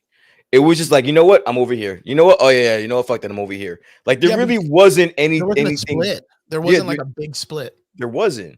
It was just like, and I'm not sure, and I'm not really in tune with the Injustice comic book storyline, and I don't know. I'm sure it does go into a little more detail in there, but in this movie, there was just like It misses the details. very little reasoning as to why people went to certain areas. Like that stood out to me. Like, all right, well, why is this happening? Why are they over here? Like, There's like so there's a scene in the film that correlates a lot to the story, which is the scene where Batman punches Superman. Yeah, Batman punches broke Superman. his hand. Yeah. Yeah. And the Superman part made him look like a complete bitch, like complete bitch. The Superman part. Yeah, where he was like, He "Let me was a look at complete your bitch this hand." whole fucking Yeah, movie. I had a problem with that yeah. too. He Where was a where he bitch the whole movie. where Superman's like, "Let me look at your hand. Yeah. You got a hairline fracture. Well, be my partner." Like there. That part was kind of cool. I kind of like that part. Well, that's the thing is because It that's a kind of, yeah. huge part in the comic. That's a huge part in the comic. That's like the first part that Batman's like, "You're out of control. Get the fuck out of my house." Yeah. Like that's that vibe you get. And this one you didn't get that. Like you didn't feel like you never felt like the stakes were that high. Yeah. Like I mean, if there's one part of this story that is super historical, was the face that Batman makes when Superman punches the Joker in the chest. Right? Yeah. That was almost non-existent in this film.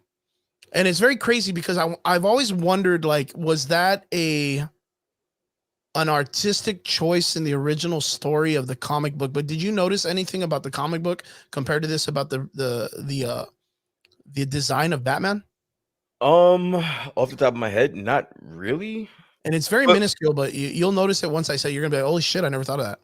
no, Which say it. was in the Injustice story, they purposely added his pupils to the comic book. You could see his eyes. And the Oh, reason why okay. is because it sells the emotional content of the character under the mask. It's very, very crazy because the scene of him punching the Joker in the chest and Batman looking at him Okay, but yeah, having his yeah. eyes white, you're just like, whoa, his mouth's open. But when Yep. you see it with his pupils there and you see like the I eyes see. drawn in a specific way, it sells the content of Batman being a human being and feeling the pain, feeling the raw pain of Superman. You know what? I'm gonna be honest with you. If I was a superhero, I would have definitely went with Superman, dude. Uh, oh, dude. I mean, okay, so this correlates to the idea of the Joker always doing the one bad day joke, which is like give me your cowboy and give me one day with him and I'll fuck his whole life up. That's the Joker. That's what he wanted to do with Gordon in what is it? The Killing Joke? Hmm. Like that's always been his whole thing is like he always wants to just give me that one thing and the story. That's why I think it was such an amazing opportunity for the comic book. Like what would it have cost the Joker to go to Metropolis and fuck Batman or Superman over in one day? And he did. And he did it so easily, He easily did. because the rogues gallery for Batman compared to the Superman guy, like you look at it, Superman's fighting Mongol, he's fighting Brainiac, he's fighting Doomsday. They're always like muscle heads, and it's Hmm. always a punch show. Where Batman's always fighting these dudes that are masterminds, like they will fuck your world over in so many different ways. Hmm. Even like the idea of Lex Luthor, like he's just Yeah. always trying to get a better gun. Yeah. Like he's not really using his mastermind, but that's why everybody fears the Joker because the Joker is a masterful chess player, but he's just like he'll eat the chess pieces or whatever. Like he'll just do some random ass shit and you just don't know what to expect. Yeah. But like that's why the Rogues Gallery for Batman is so dangerous. And that's why it was one of those things like, dude, one day the Joker needed just 1 hour and he stole a sub, stole a nuke, strapped a fucking heart monitor onto Lois Lane, who you would never assume Lex Luthor would do that. You would never assume Brainiac would do He that. couldn't even. I don't You think they couldn't can fathom even the idea of them fathom. doing that. They just wanted They to couldn't punch even fathom. Superman. Yeah. Yeah. So like the idea of that's why Superman went in there and like, oh, I'm gonna take out Doomsday because there's no consequence. I'm just gonna put him in space and there's no consequence. Like there was a Joker had the not only the brains but the balls to weaponize. He had the kryptonite foresight to and weaponize not only the kryptonite, but he knew that he was weaponizing Superman. yeah, He knew he was weaponizing him. He was like, listen, all right, listen, Batsy, you and I, we've been going back and forth all day, every day. But yeah, you know what I'm gonna do?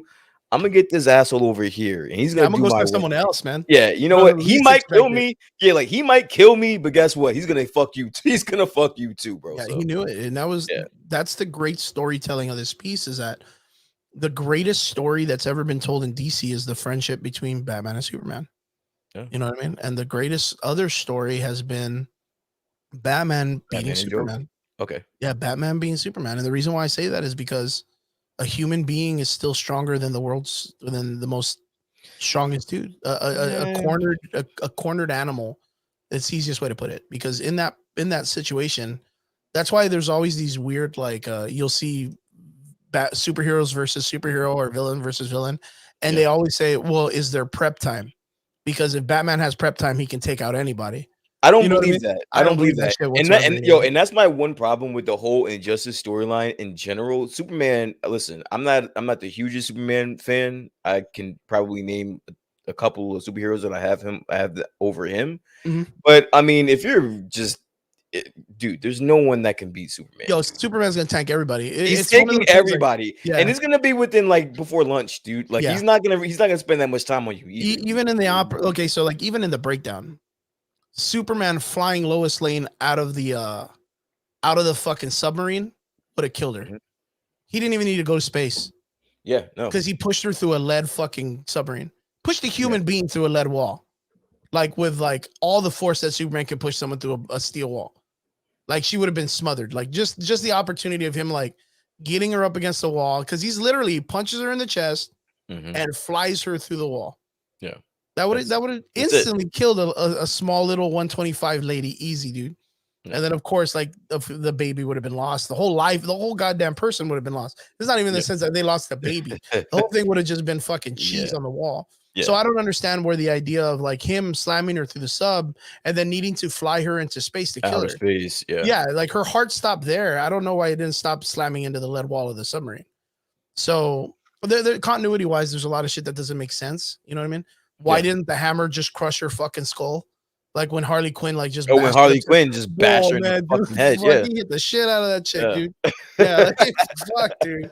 He fucking bashed her head into the hammer, man. Oh, Like I yeah. didn't know why that shit didn't happen, but Why they do Jimmy like that though, bro? That's yo, fucked that up, was man. hardcore, man. Like that's like that was pretty straight up. Like when that happened, I was like, wow, they ain't fucking around, man. Yeah, Yeah, they why ain't they fucking around. do Like Jimmy like that? yeah, when they shot Jimmy, and then again, it's like it's really weird because later on they're doing the press conferences, and there was another like skinny redheaded kid in the crowd, Oh, yeah, and I yeah, was I like, did "Dude, notice that's that Jimmy, too. like that's Like, yeah, literally Jimmy Olsen. Like, yeah, what's going on?"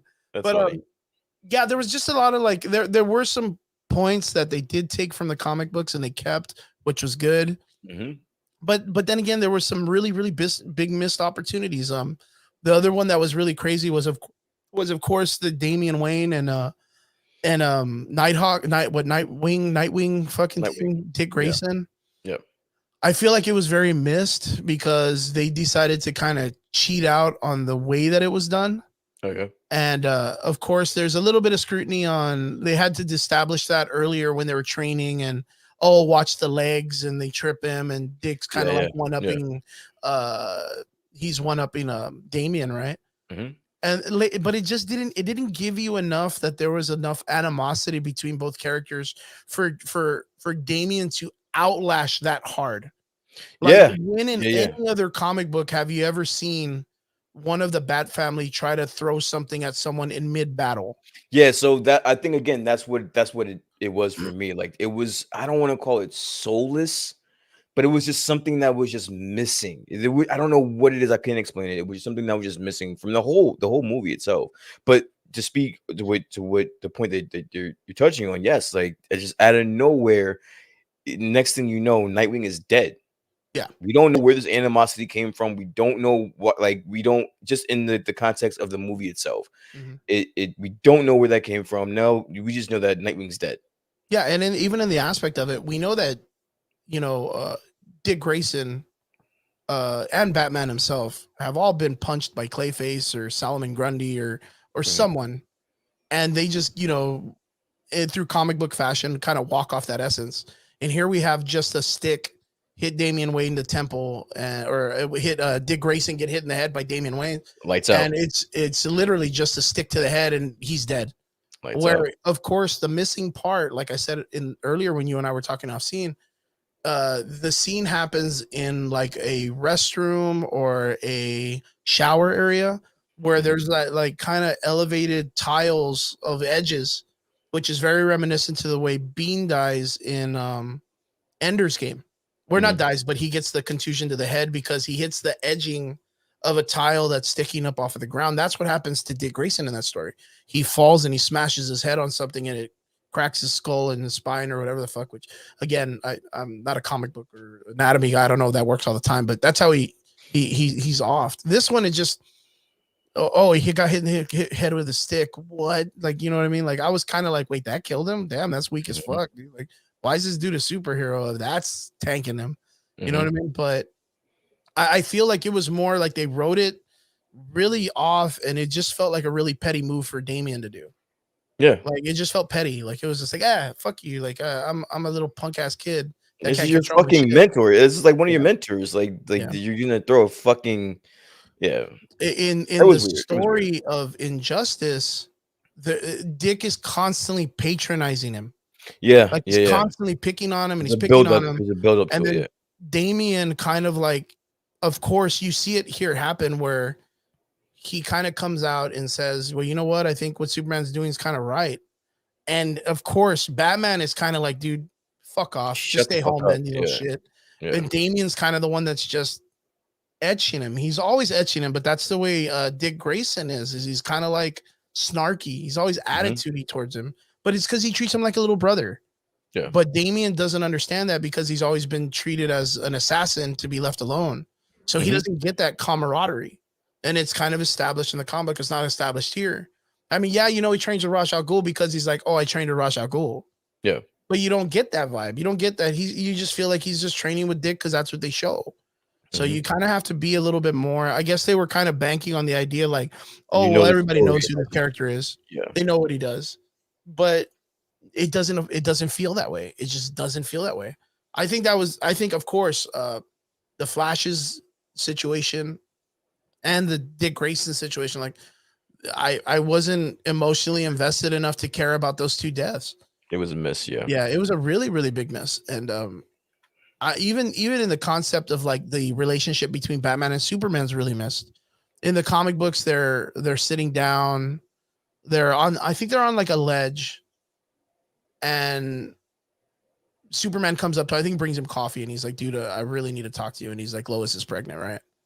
Hmm. And like that kind of comes in, and he's like, you knew, and he kind of like calls him out, like, dude, I already know you, bro. Like, but there's smiles and there's camaraderie, there's like a brotherhood there between both of them. And then he's like, we want you to be the godfather, like we want you to be the godfather of our child.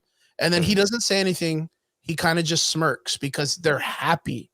Yeah. Like that's the crazy thing about it, is they established very early in the story that as heroes, they're happy. Batman is smiling. You Yeah. know, he's a caring individual. Like the relationship between him and Superman has developed so much that there's such a tightness to it. I kind of get that. I honestly, the only saving grace for me, honestly, was the dynamic between Yeah, Superman and because they're really trying to touch on it, but it misses from the story of that impactness. Like Batman. the like when they meet up the first time, and Superman's going to tell him, you know, Batman's fighting some dudes in Metropolis already. Like he's already there. Like, you know, he's already kind of like, oh yeah, don't worry about it or whatever. Like, you're pregnant. I can see it in your hands and blah blah blah. Like, it misses that part where they get the giggle and they get the little like little like pokes at each other, because it's the camaraderie that Damian and Nightwing are missing. Mhm. Like it's that dynamic of friendship that they're missing between each other. So like that's why it's such a huge impact when Damian dies and Batman picks him up and they carry him and everyone stops fighting. Yeah. Like you didn't feel that impact this one. You just like, oh shit, he's dead. Like nobody's Good. fighting anymore. Or when he dies, it's equivalent to the way it happened with um what was Lawrence Fishburne's character in Marvel? Was he Giganto, or what was he? What was his name? Oh no, he Giant was Man or the something? yeah. He played something like that, where it was like Giant Man or something. He was like the first big guy. Well, He, in the he, Civil War story, he yeah, died, it was right? a different story. It was like Gigantor or Okay. something like that. Yeah. In the original story of Civil War, Reed Richards and Tony Stark and all these guys, they create a fake Thor. They create a clone of him, and he shows up to the battlefield between Captain America and Iron Man. Oh yeah, yeah, You remember yeah, that scene? You know what I'm yeah, talking about? yeah, yeah. And Thor blasts a hole right through this dude's chest, and when he He dies, died. it That's when shocks shit. the That's fuck out of yeah. everyone, and everyone's like head What in the fuck? shame, like what have we become? Yeah. That was this moment in that story when Damian dies. The entire Justice League falls. Like Mhm. everybody, like you see it, the dynamic, the shading of the faces in the comic book, everything is drawn to where you're like, wow, like that's a heavy hit on both sides. Mhm. This one is just a heavy hit for Batman. Like it's just kind of like, oh, he's just carrying him out. Like what do they do now? And then he goes and punches a piece of wood, and Catwoman shows up. I think that dynamic with Catwoman, I think the wording they chose was perfect. Mhm. Like fall apart, I will hold you together. Yeah. Like there were really good. I'm not gonna say that this entire movie was Oh yeah, garbage. yeah, yeah. It Yeah, wasn't. Yeah, you know what? I did yeah. want to. I was gonna recap that part about that. It's like it's not entirely garbage. I just expected more coming from a DC From a animated, DC animated film, I from really a did DC expect more. animated movie. Yeah, I expected more. There and this goes back to the idea. Like there are when they did Flashpoint Paradox, like there's some parts that are missing. There's some Now parts I that they see. changed. I honestly really liked the Yeah, Flashpoint Flashpoint Paradox is fucking good. animated. Yeah. I love that. I love that movie, dude. Mhm. Like it's really well done, and of course, like they had the freedom to kind of change the story a little bit, but all the points of the story were still there. You know Mhm. what I mean? I 100% agree with you on this, and I think that it was just a really big miss. They Yeah, changed too much of the original story that when all the investment happens and all that stuff, you're kind of just like, ah, whatever. Like it really doesn't bother me. yeah. Like even the Plastic Man story, that's where I was really hurt because the Plastic Man story is not like that. They actually are using Plastic Man's son, and Plastic Man shows up to free his son. Hmm. And then from there, he's kind of like, look, son, I love you. I'm your father, but we just don't need to be a part of this. Like, we need to Yeah. remove ourselves. And the reason why is because Plastic Man, he, in the entire comic book realm, Mhm. plays a huge part. Like the way that they have the nth metal. Like the nth metal is kind of like what Hawkman's mace is made out of. Yeah. Okay. And it was the whole like dark Justice League dark metal. Hmm. That was a whole entire aspect. Plastic Man was a really intricate part to that story. Like him himself, like the type of superpower he has or his superpower ability, the material that his body's made out of, it's a very, very important thing in the DC universe. And everybody just thinks he stretches like Fantastic Four or whatever, but he's not. He's way bigger than that. Hmm. So like I kind of was I don't know, like when they took his son's aspect out of it, there's a lot of emotions content because he's working alongside both of them. And then when that happens, he's kind of like, what's up, bitches? Like, you can't stop me anyways. Like he kind of like mans up, and it's a really, really great scene. But one of the parts that they changed that I was really actually impressed with was the use of Mr. Fantastic. Yeah. Like, or Mr. Terrific, my bad. Like Mr. Mr. Terrific. Terrific is such a cool character, and they really utilized him more in this story, and I was really impressed. I was really, really impressed how they used him. The fight scene in the Rogues Gallery for Batman was fairly funny.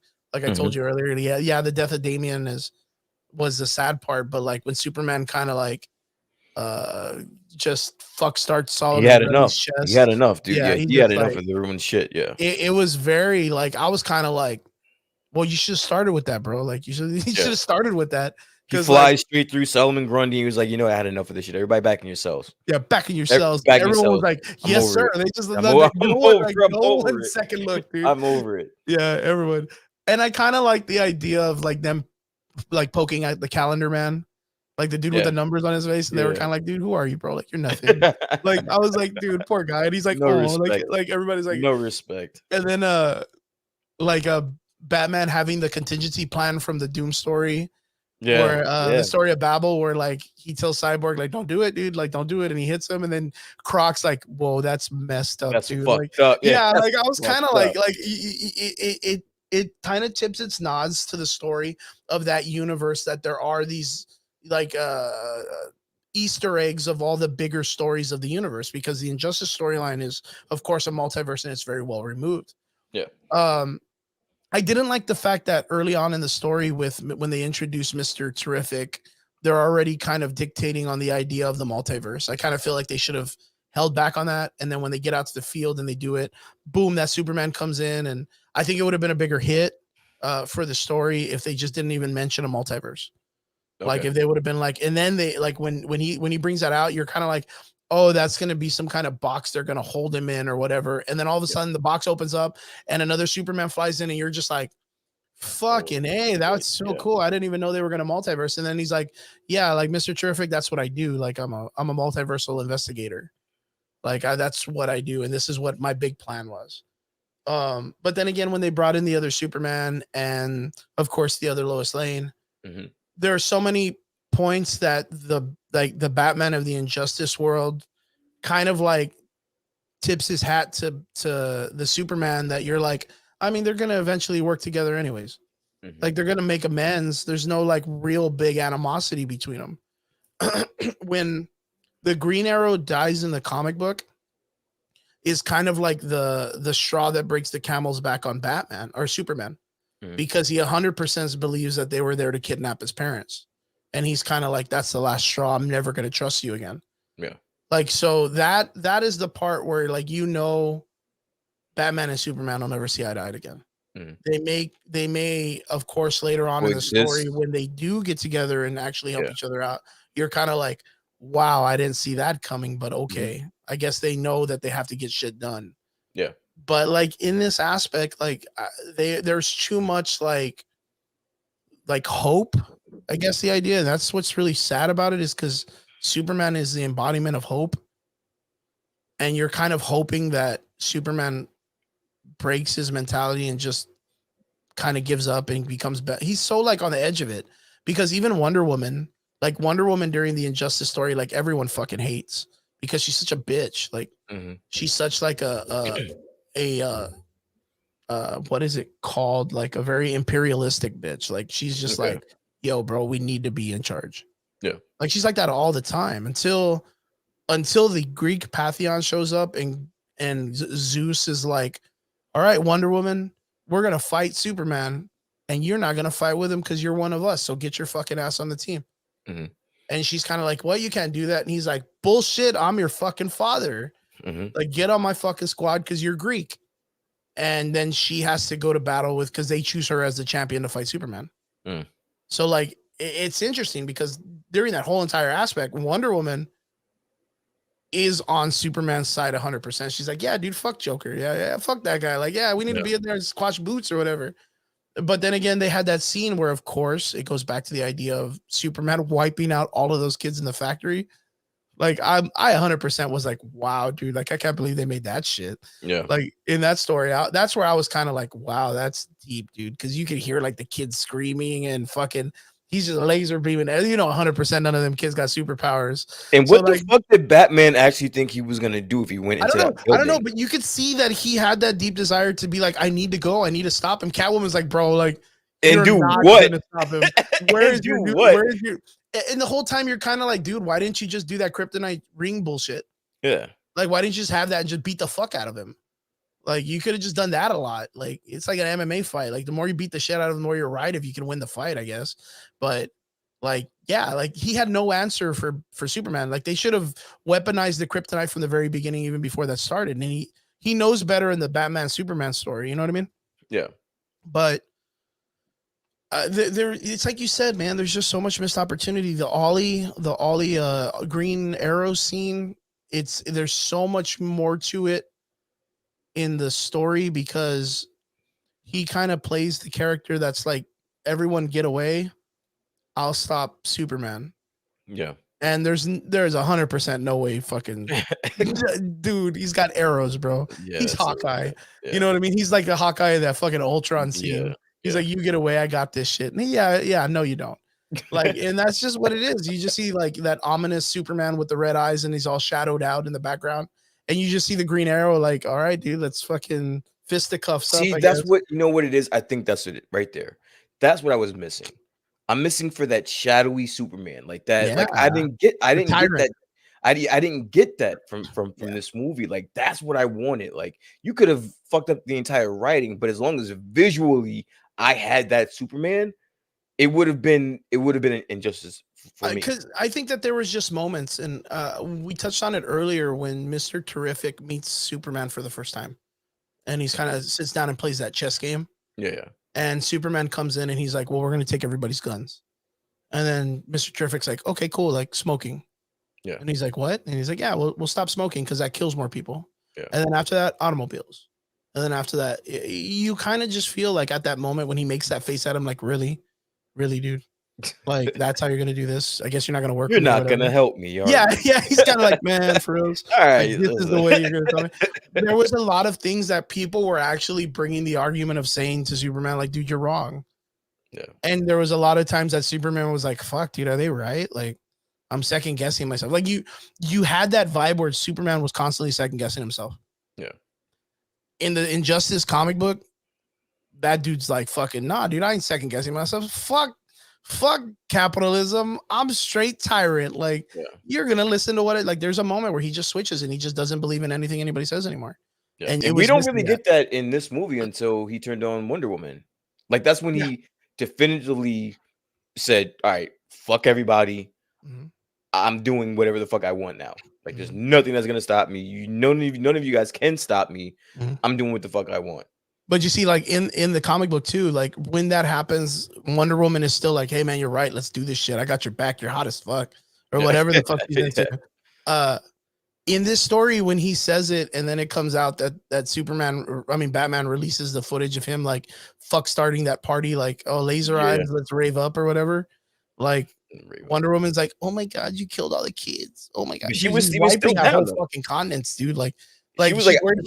she even says, like, "I was gonna, like, let that slide, dude, Yeah, but, like, yeah. you're" She's like, dude, that's really dark or whatever. And like, Superman's "I like, was no, gonna I let had that to, man. slide, but" They supported the Joker or whatever. Like it was really petty. It was a really petty moment. Like it didn't really make a lot of sense for me. Like I don't know. Like yeah, I think you know what? I think that's what I'm gonna put it into is that there's just a lot of petty moments that we could have been like, oh, dude, you could have looked past that. Like, Yeah. why didn't you just look past that? Like, why didn't you look past that? Like, there's just a lot of petty moments in it. Like, yeah, that's gonna be my chalk up for that. I'm gonna say it's just petty shit. Because like Yeah. even at the end of the story, Amazo shows up, and it's not like that's not the first time they ever beat the fuck out of Amazo. Mhm. You know, and Raj Al Ghul, like he even looked at Raj Al Ghul like, nah, I don't want to partner up with you. And then later on, he's like, you know what, fuck it. Like you seem like a cool guy. We have the same mentality. Like, dude, why didn't he see that as a red flag that he's like, you know what, maybe I am fucking up. Like Yeah. Raj Al Ghul's here and he's got my back. Like, It's yeah, the I think I'm fucking last up. It's person not this really is the about last numbers fucking here person, yeah. because it's literally fucking Superman versus Batman, Catwoman, and Harley Quinn.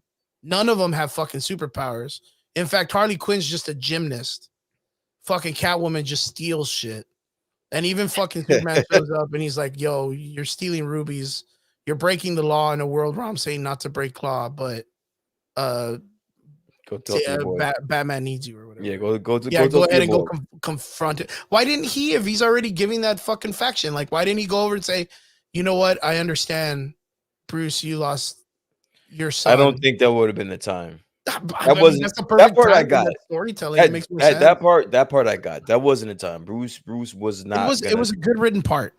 yeah, That part was really well. I really liked the Catwoman's entrance in that scene, but yeah, the way that Superman had been written in the story, he could have just gone and comforted Batman and just been, and it could have ended there, and it would yeah. have made more sense for what they did with the rest of the story.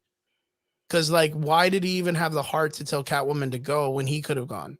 Like, Mhm. he was that petty that he was just like, well, I want to go comfort him because I lost my wife, but I'm mad at him.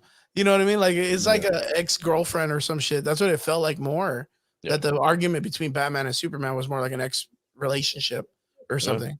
I see that. Like it's just it's really petty. It's just yeah, like fuck. The Wonder Woman part before that when he wipes out the kids, like she's like, "Oh my god, I can't believe you did that." Like, like she wasn't like that in the comics. So there was none of this remorse feeling for the things that Superman was doing. Mhm. So like that's why everybody was just so scared of him. But then at the end, they all team up. Like, you know, the wing gets cut off of Batman's ship, and again, three not super powered individuals, except for Plastic Man, are showing up. And you're gonna tell me that Superman needs numbers? He needs Ra's al Ghul and his army of fucking To take assassins? care of this The lineup. three under no powered people? Like, what the fuck This are we lineup. looking at? Like Yeah, in the movies, Batman had acquired like a bunch of different superheroes. Like he had people with powers that actually like, you know, gave some shit. I yeah. mean, even the fact of when he fights Captain Atom, the fucking silver dude, Mhm. like there's a big chunk of work that happens there where they cut his suit open and he's gonna explode. And you know, there's some there's this movie, it was like, no, I took care of that dude. I'm not No, familiar with his name is Captain Adam? I think it's Captain Adam. I can't I'm not remember. I'm not familiar really a with big that fan, but character. I'm he's a not strong familiar with it. motherfucker. Well, he didn't show it Yeah, in he this wasn't in movie, this dude. one. He just looked like dude wrapped with tinfoil in this one. But like he has the suit that he wears, he's a nuclear explosion. Okay. Like that's what his internal body is. The Okay. silver suit that he wears prevents the the explosion from coming out. Combustion. Okay, But yeah. he's that strong. Like he's the strength of a nuclear explosion. Going fisticuffs with a man that's as strong as 10 exploding suns, Superman. Yeah. So he's highly underpowered to fight Superman, but he's a Gotcha. soldier. Like he's from the United States government, so the United States government uses him straight up all the time. Yeah. But why do you send a dude in that like his biggest factor is that if his suit He can cuts, he's gonna explode explode like that? Why would you send him to a fist fight? Like fucking send him to with the guy that send him can in a totally drone or take off some his shit. fucking suit. He Yeah, was like like he was like, "We run simulations and I can hold well against yeah, and Superman." Batman's like, yeah, sure, buddy. Like, yeah, yeah. He's like, whatever, dude. Like, you're just cannon fodder right now. Oh But yeah, shit. dude, he 100% thinks he can tank Superman, and he can't. And every time he fights him, Superman's like, dude, I don't want to hit you because I'm gonna tear your suit. Yeah. And he's like, come on, Superman, fucking punch me or whatever. He's all soldiered up and shit. And Superman's like, dude, I'm gonna hit you. You're gonna I'm gonna explode. fuck And he's you like, up. come on, Stop man, I'm playing gonna with get you, me. boy. You just scared of me Stop or playing with me. whatever. Yeah, like it's always like that. It never fails. And yeah, it happens the same way. But in this one, it just looks like Superman just knocks him out or whatever, and he's just holding him by the throat or You whatever. just had him by one hand by the Yeah, I throat, just had him, like, and I was kind of like, okay, that was underwhelming. Yeah, that was an underwhelming fight. oh shit. And then of course, like Plastic Man shows up. He's always like the comedy. Yeah. You have Mr. Terrific show up. He brings the thing, the whole multi-dimensional gate or whatever it Yeah. is. Mhm. And right before that, they're all fighting Amazo. And Amazo is, Amazo's Amazo. Like he's a good character in comic books. Like he can replicate superpowers and all this other stuff. Mhm. And the way that they kind of beat him is like they always have him replicate like a normal fucking dude, or they just overwhelm him with all the characters. Like, and he's trying to match everybody's shit, and another character comes in and slaps him around like during that time. Like that's the way they always kind of do it. Yeah. This one, I kind of assumed that they were gonna have it to where Batman was gonna show up, he was gonna trick him, and then he was gonna try to copy Batman's powers, and then he just turns into a dude, and Superman's gonna fucking tunk his ass, right? Mhm. But no, they didn't end up going that way. They used Plastic Man, which is cool. I really like Plastic Man, but like I just feel like them teaming up for that battle was very cheese. Okay. Like it was too easy for them to be like, yeah, let's team up again. Let me get Harley and Wonder Woman, or Harley and Catwoman, and we're Mhm. here to help you with Amazo. Even though Amazo's tanking Superman and Wonder Woman at the same time, like Yeah. let Batman and two other unpowered people show up that do gymnastics to even the playing field. It didn't make sense to me. And then of course when that happens, it all comes through. Everyone's like, "Yay!" And Batman's like, "Yeah, but you're still bad, dude. Like, Yeah, yeah, Superman, let's like, good job, but let's not forget you about still that. got to answer for this shit." And Yeah. then Superman's like, "Well, too bad. I'm in it to win it, and it's gonna be my way or the highway." And he's like, "I was afraid you were gonna say that because Mhm. we got Superman also." Yep. And then they bring in Superman from the Injustice cartoons, like the OG, like the Christopher Reeves, like Yeah. the OG. And I was really happy for them to give that notion. I didn't like the fact that like he's easily beat or whatever. But Okay. then again, like that's always the biggest thing about Superman too, is that he never goes all out. And that's what makes the Injustice one so scary, is that since he already had the taste of killing, like he's not afraid to kill again. So Mm. that's how he's kind of like one upping the idea of the original Superman. Yeah. But then again, like that Superman from that Injustice story of this one is not as tyrannical as the other one in the Injustice story. Mm. So I don't even know why he would be like, yo, you're me from another world, but you don't understand, even though you're me or whatever. Like, Yeah. it didn't make sense. It just didn't make sense because he was already questioning his motives. And then his idea of going too far, he still had hope in his mind where he would second guess that maybe he's doing too much, or maybe he's going too far. He was always Yeah. questioning himself. In the story of the tyrant Injustice Superman, he never questioned himself. He just kept going on and on and on. Yeah. And I believe that story more than this one. Because then when Lois shows up and she's like the pregnant Lois, like they have I think the comments and the structure of the script between that one was really well done also. Okay. Because he's like, you're not my Lois. And she's like, well, you're not my Superman. And Mhm. he's like, yeah, I get it. And he's like, and she was like, well, mine died during Brainiac. And he was like, oh fuck, she doesn't have him either. You know what I mean? Like there was like that they were kind of like on the even playing field, and I really thought that was a great dynamic between both characters. There was a part of me that kind of wanted like it to be where that Superman, the Christopher Reeves looking one, like he came from a world where like their Lois wasn't there, and that was going to be the Lois and Superman that they were like, hey, well, would you like to come back with me? Well, yeah, like I thought that was gonna happen. Like there was a part of me that really wanted that, like almost like a romantic ending, because I didn't want to see a Lois with a child go back. You know what I mean? Like to not have a Superman, because it was gonna be a really hard life for her. I was more intrigued by that story now than the Injustice. I didn't even care about the Injustice story by that time. I was more intrigued by that one. Yeah. But then again, like that broke apparently the tyrant Superman, and he just gave up and was like, okay, dude, I'll do whatever you want.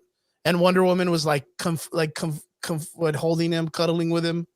And she was like, oh, yeah, let's give up, dude. Like, she would be like, fuck you, bro. We're not giving up. Like, that was her in the story. In the comic book, she was like, we're not giving up. Fuck giving up. And then she would like just pull him away and say he's weak and then go and fuck his mind up later. That's what Wonder Woman would have done. But this one was like, yeah, Superman, we should just give up and go to this Red Sun prison they're going to make for you or whatever. You're right. Like, and then Batman's like, nah, bro, we won't let you out until we need you. We need you. What the fuck? Like, he's a criminal, man. If I'm Superman, I'm like, yeah, that's not gonna work for me. Yeah, that's not gonna work. I'm sorry. Man. Listen, I'm sorry for what I did, but you're not doing that. I'm out, man. I ain't gonna let you hold me in that shit. I'll go to another planet. I'll go hang out for like a couple years on another planet, and I'll just isolate myself. Yeah, I'll just isolate myself. Why do I need that? You're not gonna let me out. I'm fucking Superman. Like, yeah, it's allowing prison to take you in and give you a tummy ache 100% of your life. Yeah, because they're just holding you in a red sun that you just feel weak as fuck. I'd be like, fuck you. I'm not going to that shit. Put me in there for a little bit, but if you pull me out and you're like, man, Brainiac's here, we need your help. I'd be like, deuce, bye. I'll fly the other way. You guys deal with that shit. Yeah, I ain't about that life. Like that ending didn't make sense to me. And that's why I 100% feel that there's no way they're going to make an Injustice 2, which I think was the biggest failure. Because they're like right now in the story, there's still a lot of storytelling to be told. Yeah. I think the Injustice story, when they bring in the Green Lantern Corps and the Sinestro Corps, I think that's such a great story. Great story that they're going to miss the opportunity to. And then, of course, like when they start doing the Civil War stuff and they start using supervillains. Okay. They start using supervillains against each other. Like, I think that's another good story. So, but it's a miss for me. The Injustice story is like probably a really strong 6. Maybe a 7 out of 10. I'll probably give it like a 6 or 7. I'm with you. I recommend it though. I recommend it to anybody that's out there that's listening up. Like, of course, guys, this is just our opinion.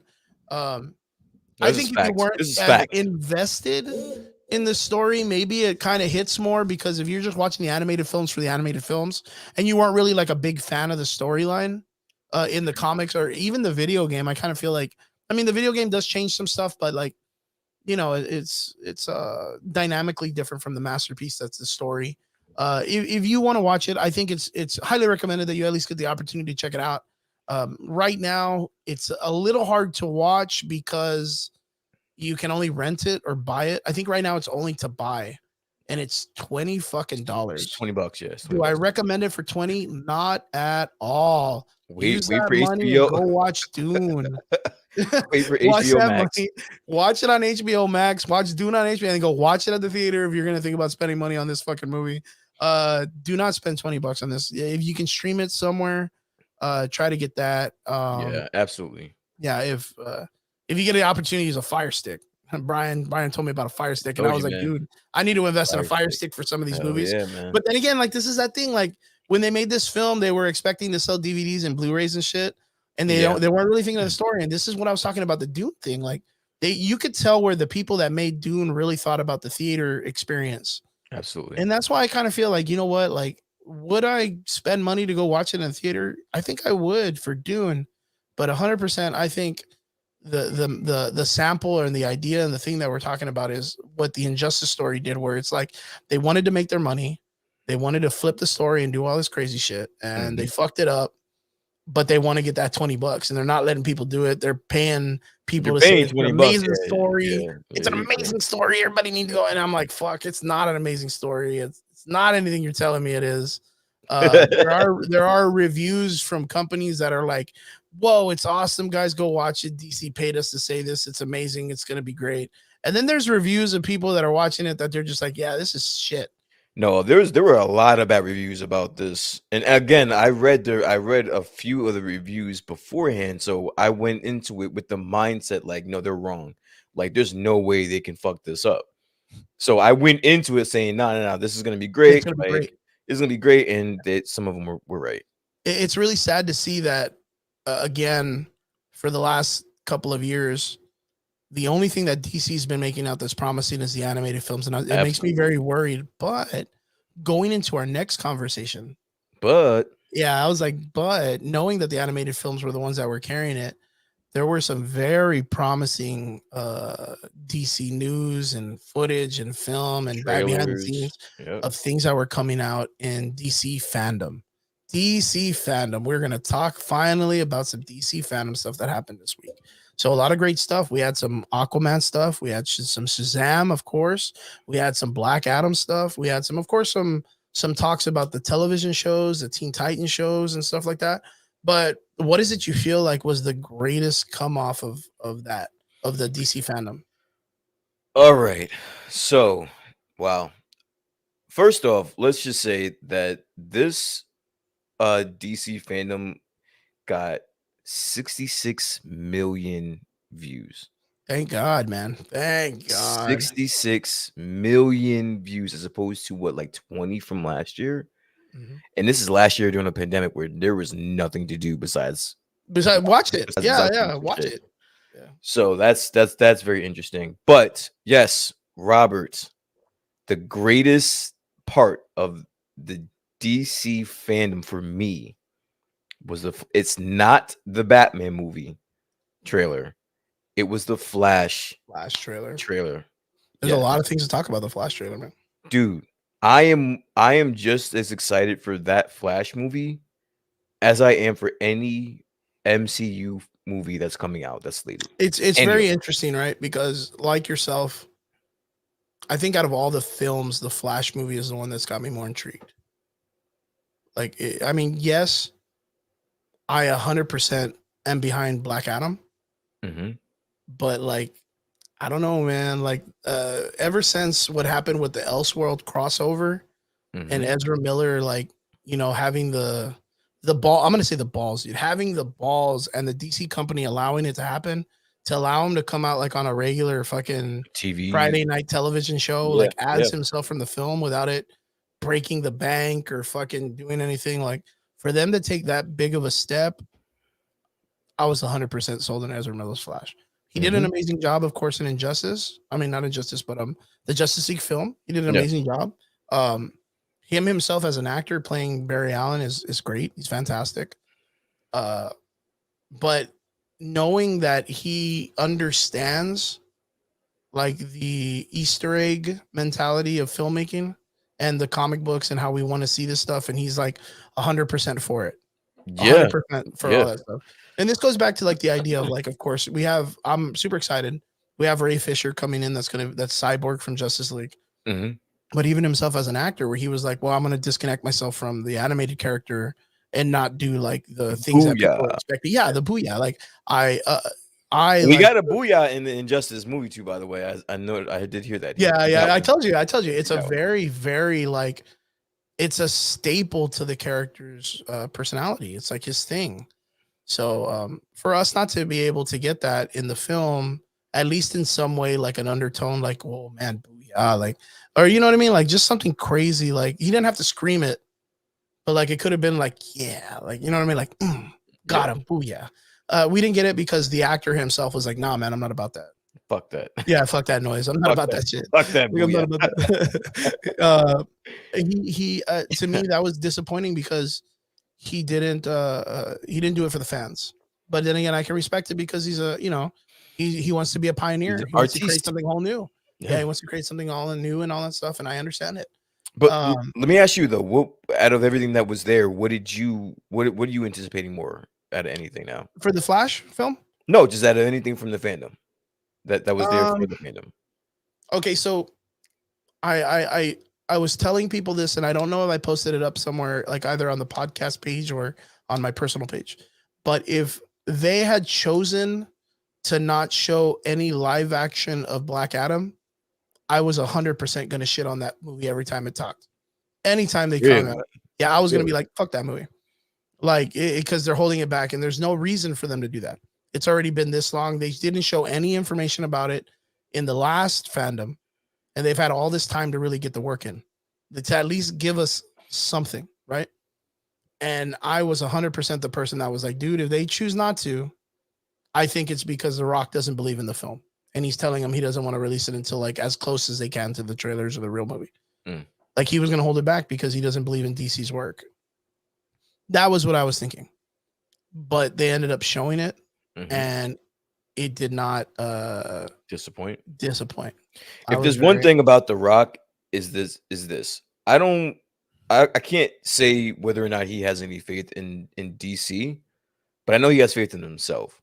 yes, he And does. I know that this is a project that he is extremely invested in. So for just those two factors alone, I this have my movie opinions on that too, though. this movie's gonna do well, I think. I think this movie's gonna do well. I think 100% the idea of people getting involved in superhero films is a really great way to become invested in it because you know you're going to get paid. Like, you know, when someone's like, "Oh man, I'm finally excited to get to filming because I want to do it for you all." I'm like, Mhm. "Bullshit. You're going to get But The paid Rock and you're going doesn't to be there need for a that though, long man. time." But like what Yeah, else? and that's the What thing. The Rock he doesn't need it doesn't need really. it. He doesn't He's need got a it. good life, man. He's got Yeah. a great thing. I mean, he did that I gotta fucking take him. Skyfall or whatever. I gotta take him at face value. Then I gotta take him at his word. You know, he says that this is the role that he was meant to play, and that he's excited to bring this to the The only fans. thing that I would disagree about that is the fact that in the last several years, like The Rock really hasn't made any good films. He's got the faster. He's got Yeah, they suck. Yeah, those are shit movies. We know that. Come on, man. true. He's got the Yeah, Jungle Cruise. Whether they sucked or not, I mean, he's still he's making. still an amazing actor. I don't even. I'm not even gonna say that. I'm just saying he's still making the money. Whether or Yeah, not people go to see the shit or not, he's still the yeah, highest paid actor. He's the highest paid actor in in Hollywood. Hollywood. Yeah, I agree with that. I just feel like the reason why, of course, it was a great opportunity for him to pick that role, and Hmm. I think that role is an amazing role for him himself. Um, I just know 100% that it's like Groot, man. It's like that. Not Groot, Drax guy. Like after Dave the James Bautista. Gunn films, like that dude ain't gonna get no work. Like no disrespect to him, but nobody's gonna hire him for anything else. I think the difference is, and I don't mean to cut you off. The difference here, and I see where you're going. I do see where you're going with Mhm. that. The thing is that The Rock was so strategic in Yes. this. He was so strategic. He put out what you remember. He put out the poster, Hmm. just the fan art. Yeah, it was like the Shang-Chi kid. The Shang-Chi kid did the same thing. He put out the You remember fan that? art. Yeah, He tweeted Marvel and he's like, "Yo, when are we gonna talk about Shang-Chi or whatever?" yeah. He put Yeah, out the fan art. they made smart moves. Everybody and their fucking mother was like, you know Yep, what? let's get it. Let's do it. Yeah, everybody's gonna like it. It's gonna create some kind of like turmoil. You know, the audience and the people on Twitter are gonna be like, "Yeah, let's get it." But Yeah, I that's mean, no, but I mean, like that was where the reaction came from. Like he put out the fan art on his Instagram or his mhm. social medias, And it came and out then fucking fantastic. all of his fans and all of his everybody that was following him was like, "Yo, that's a fucking great idea. You would be perfect for that role." You know, and that's not Because even far fetched to say that that's what Dave Batista tried to do with the Gears of War story. mm, Remember, he was out there telling people he really that's right. wanted it. Yeah, But the thing is Dave Batista has not really shown that he can act good, yeah, that he and he's can not, carry a movie. and he could be a pain in the ass if he wants to be. And Mhm. don't think like the studios don't see that. Like he could be an ass. He can be an ass if he wants to be. The guy, The Rock, just makes money and plays ball. That's what he Yeah, does. he's 100% will sell a film. Yeah, you know what I'm Yeah. saying? Like he makes money and he plays ball. So that is exactly what a studio wants to see. They don't want to see problematic actors, you know, that are gonna create Great, yeah, situations and issues. stuff. Yeah, Yeah. that's 100%. I believe that 100%.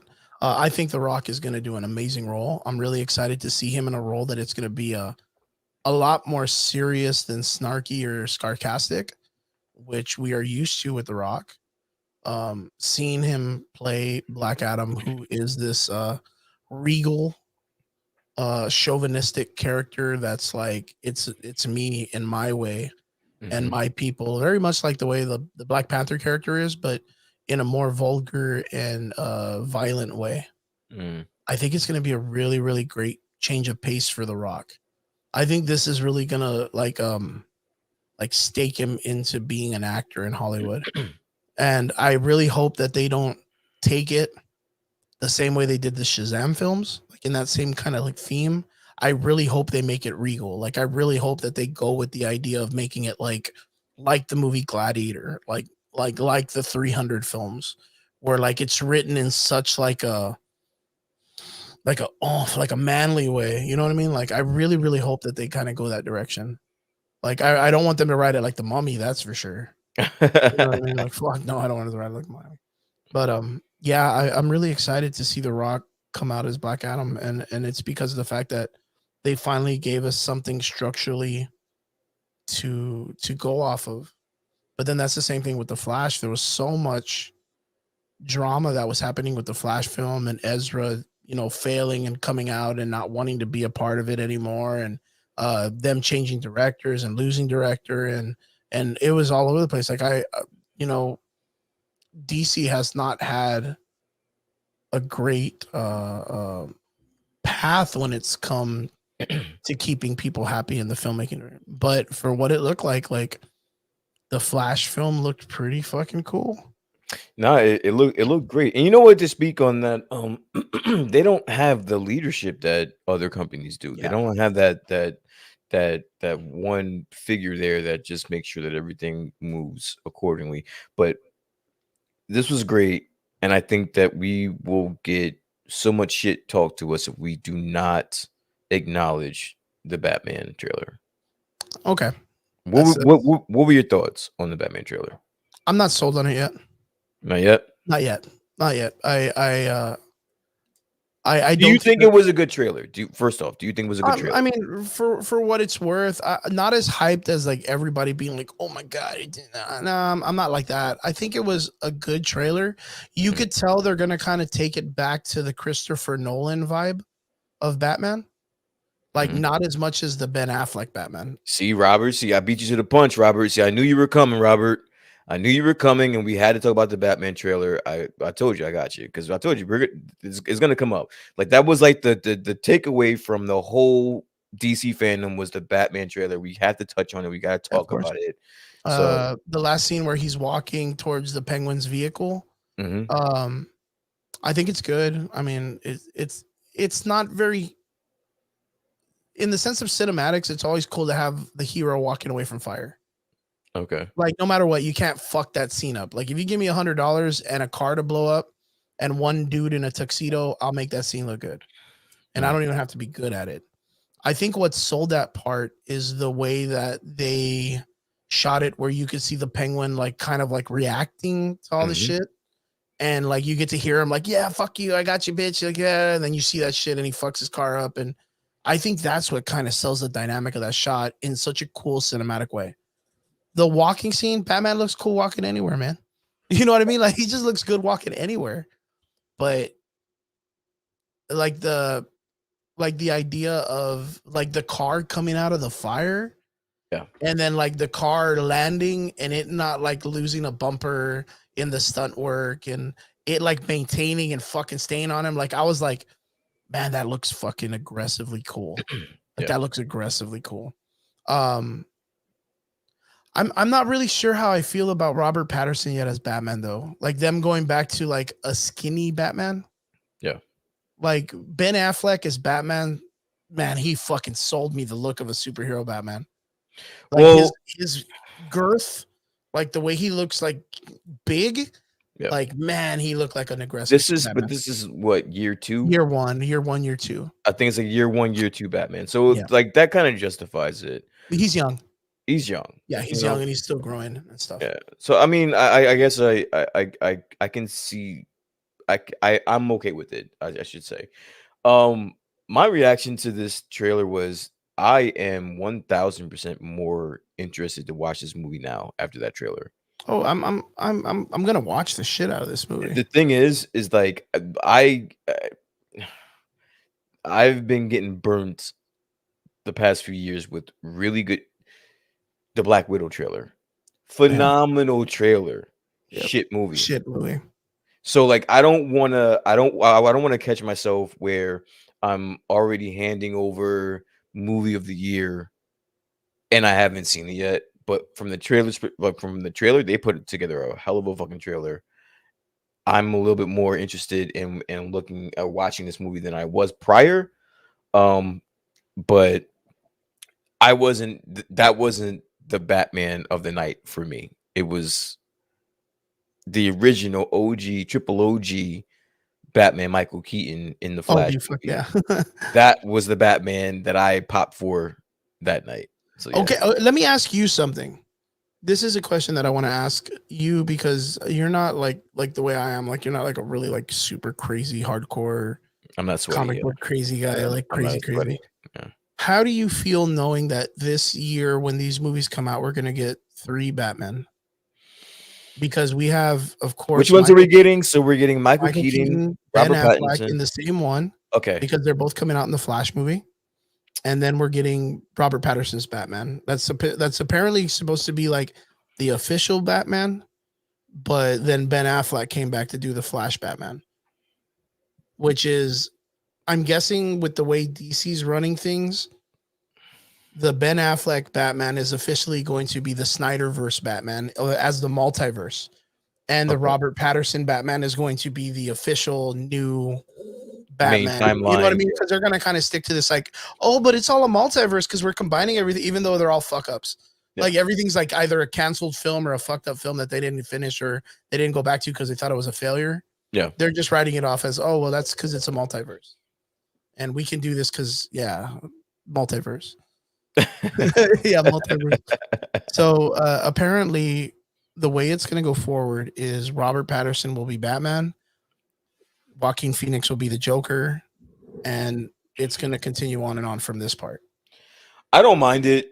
I'm getting again.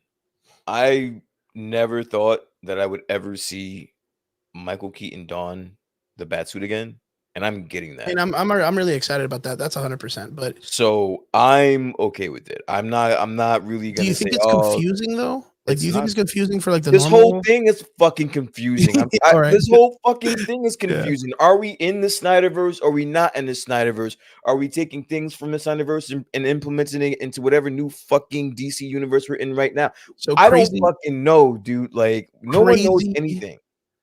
theory that I have. Crazy theory. And this is a prophecy. Here comes another crispy prophecy. The Flash movie will come in and do the whole Flashpoint paradox. Mhm. And at the very end, when Flash decides to run back and let his mom die, he's going to run back to the Robert Patterson Batman universe. Yeah, And that's I what's can going to see that. initiate I that. think And, I no, and I think that was I don't think it's confirmed, but I think that theory is out there. Yeah, I yeah, heard that. I think 100%, like when he runs back, that the Batman Robert Patterson is the introduction of the Flashpoint post Yeah, return back to the norm. And that's what's going to, they're going to lead from there to the real like universe. Like timeline. Shazam's going to be there. Like they're just going to mix it to where this is it. Gotcha. I think it could work. Like, am I excited if they bring Joaquin Phoenix as a Joker? I don't know, because again, I think, what's up, Trigger? Good to see you So in the trigger. comments, my What's man. up, buddy? I think the again the Joker movie wasn't a really big hit for me because I think it was just a crutch they used to make an Arthur movie. Yeah. But I kind of get that vibe because we all know that after the Flash movie, he has to run back and shit's going to be different. And it just so happens that we're going to have Michael Keaton's Batman, Ben Affleck's Batman in the same film. Yep. But then a couple months later to, I don't know, before, we're going to get a whole new Batman. Mm-hmm. And I think it's such a huge mistake for them to have all these different Batman at the same time because people are going to either want one or the other. You know what I mean? Dude. And then when a Justice League movie appears again, it's going to be a really big, like, I think there's a really big possibility there's going to be a failure for people wanting to go see the movie if it doesn't have one or the other. Yeah. You know what I mean? Yeah, no, I get it, but I just think I don't want to say that DC is panicking. but That's a good point. I didn't even think about that they're panicking. I Yeah, they don't know if probably again they're writing themselves into weird corners, right? I don't know if they're panicking, but I do see a world where they're like, all right, we are so far behind the 8 ball. We got to gear things up. We got to get things moving. So It's just really it's fucking gonna confusing, it's man. gonna go by fast. Yeah, this is gonna go by fast. Because If you think about it, they thought that they had something with the Snyderverse. That yes, took up that was a really good chunk of time. yeah, a It's really big punch of it's time. scrapped now. It's Yeah, gone. super scrap. Like that is not It's coming back. scrapped now. I know So we now always you got poke to at it, yeah. and yeah, but there's no way the Snyderverse is returning. Yeah. So now we have to start from ground zero again. Mhm. Meanwhile, the competition, if you want to look at them as competition, Yeah, the competition is light years light ahead. years ahead And of they're them. not even thinking about slowing down. As a matter of Yeah, fact, they're about to like hit another gear on us with this yeah, multiverse shit. The same shit, mind you, that we're gonna do after them. yeah. So now not only are we behind, but now we're doing a similar story after them. And not So only like, that, for their television shows to do that better than the films. yeah, Like DC's CW shows did the crossover events better than the films have been able to do any kind of like yeah. situation. So I think there So might be a little bit of a fire lit under their ass a little bit. So I mean, you know what? If it's gonna create good movies, I don't care. Confuse the fuck out of me. I'm already confused. You're not gonna confuse me confuse it any. more, man. Yeah, you're not Try gonna. me, You're not gonna confuse me any more than I already am as of right now. If you tie because it it in goes back together, to the then fine. idea, like which Batman do you think they'll choose to keep? Because right now you're It's gonna have Pattinson. It's Pattinson. That's what I would He's assume. not a one off. He can't be. He's not gonna be a one off.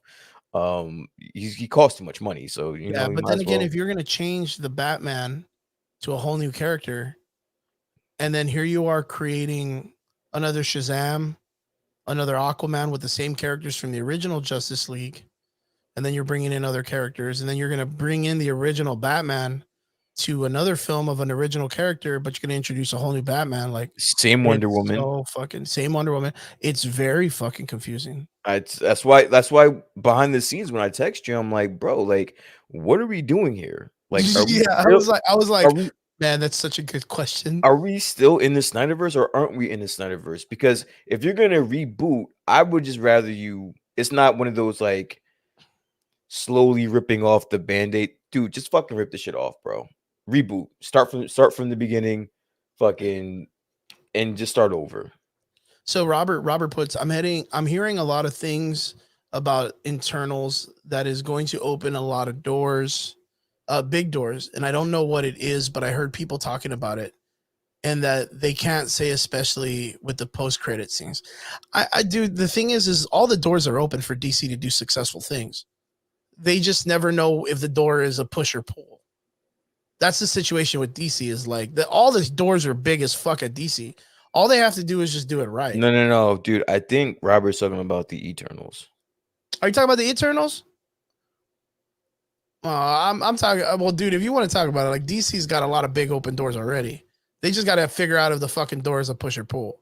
Because right now they just can't figure how the fucking door works.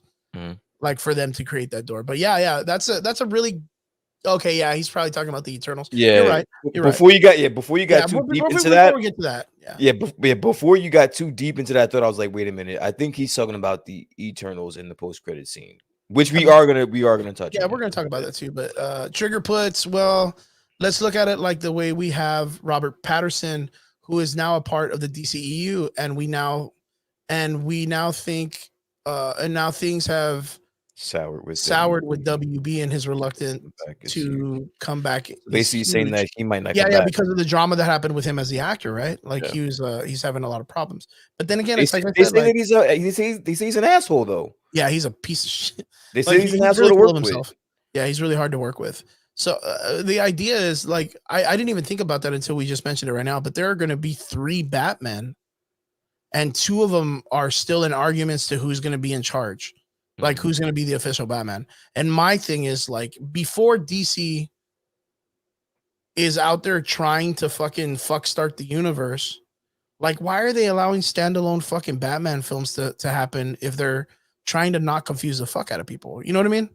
Like you have, I think they don't give a fuck whether or not they're gonna whether they or just not want to they're gonna make confuse money. you. I They just mean, want this to make goes back to money. the idea. They just Yeah. want to make cash. Yeah, I don't think they care about confusing you because if that were the case, we would not be confused. It's not that hard to give me a direct you know, visual of what's going on. Like I don't know what's going on at this point. Yeah.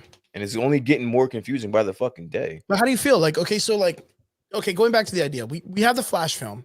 I think the Flash film was very, very interesting. I think it was very eerie and odd that we're dealing with, of course, nothing weird. We have the female Superman, but like in the background, there's literally a second Flash variation, right? In the Mhm. trailer, you could see that there's two Flashes. Yep. And a lot of people are out there being like, "Oh, he is wearing yellow on his jacket. You know what that means? He's got to be Eo Barthon. He's got to be the Reverse Flash. Reverse He's got flash. to be because he's wearing yellow. That Flash only has yellow." Like, how do you feel about that? Like, how do you feel if they choose to have a Reverse Flash? I It think they is are. literally Ezra Miller as the Reverse Flash. Also, I don't mind it. yeah, I'm I not. I'm mean, not. I'm not. I'm not on board with that shit. I mean, I don't mind it. I don't mind it. Ezra Miller is a great actor, dude. I think if anyone could pull it off, I think it's him. I mean, So yeah, I guess. I mean, but the thing is like Eobard Dart's supposed to be just like a completely different dude. Like yeah, he was no, it's supposed a to be completely jealous different. of Yeah, Barry Allen. you know, it's a completely Yeah. different fucking guy. But I mean, again, listen, what are you gonna do? Are you gonna shit on the movie because it's not gonna be a totally different character, or is it? Are you gonna be taken out of the movie because it's Ezra Miller again? Like, is that gonna be the tipping point for you in this movie? For me, no. I can deal with that. I can live with that. Uh, I don't know, and the reason why I say He wants to say yes so bad. Chris no, wants to say yes so bad. He's gonna no, be like, I "No, don't this want to movie's say gonna yes. suck." I He's like, want to "This say movie's gonna complete suck if that's no the case." is because of the fact that DC has not proven to be able to do that. What do you mean? Like they suck at storytelling. They 100% And suck so at this stories. is and so this is going to be another case of that. They're gonna suck at Yeah, making decisions like this, and but is it gonna take you out of the movie? Or you're not gonna be able do to you really think appreciate that it? they would release a trailer with the hero and the villain when it's supposed to be like a big surprise, One like the whole reveal of thousand, Eobard Thawne? 1000%. Do you really think so? I do think so. Oh, don't even tell me that. It would be such a horrible thing if it's like, yo, I knew Ezra Miller's clone was gonna be Eobard Thawne because he had a yellow jacket. Yeah. And that's like, oh, I figured it out. Like that's supposed to be the big fucking reveal Reveal of Flashpoint Paradox. Like that the the Flashpoint reverse flash story. is the reason why his mom passed away. Like I get that, but I just don't think it's a Well, no, deal. the Flashpoint Paradox is established because in the Rogues Gallery, Eobard Thawne's already a villain. Yeah. And he literally puts the idea in the Flash's head that's like, man, you thought you were so fucking cool, you could stop me, but you couldn't save your mom, could you? Ha, bitch, or whatever. Like Yeah. he's picking on him already, and he just gets him to kind of like he gets him to snap. He gets him to be like, hey, you know what? You're right. Like I have all this power. Why don't I just go back and fix shit? Mhm. And it was Eobard Thawne that got him to think that. But he kind of like, you know, he's just a master manipulator. Yeah. And he's always trying to fuck with Barry Allen, not because it's him that just had a shitty life, Yeah. but it's a completely other dude that literally like Venom, Edward Brock or what's his name, Eddie Brock, where he's Mhm. just constantly shit on because Peter Parker's a better human being. You know what I mean? Like Eobard Thawne's kind of like, man, fuck that guy, man. Barry Allen's always better than me or whatever. He Yeah. started off as a fan, goes back from the past, well, from the future to the past, and then realize he becomes the biggest villain in the Flash's life.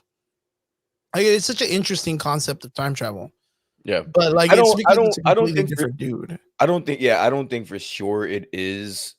I'm not sure where you read that from, where you got that from. I don't think that is gonna be what happens. If it does happen, it's not gonna take me out the movie. Like whatever, dude. I'm gonna roll with it. I still I think they're gonna nail this movie.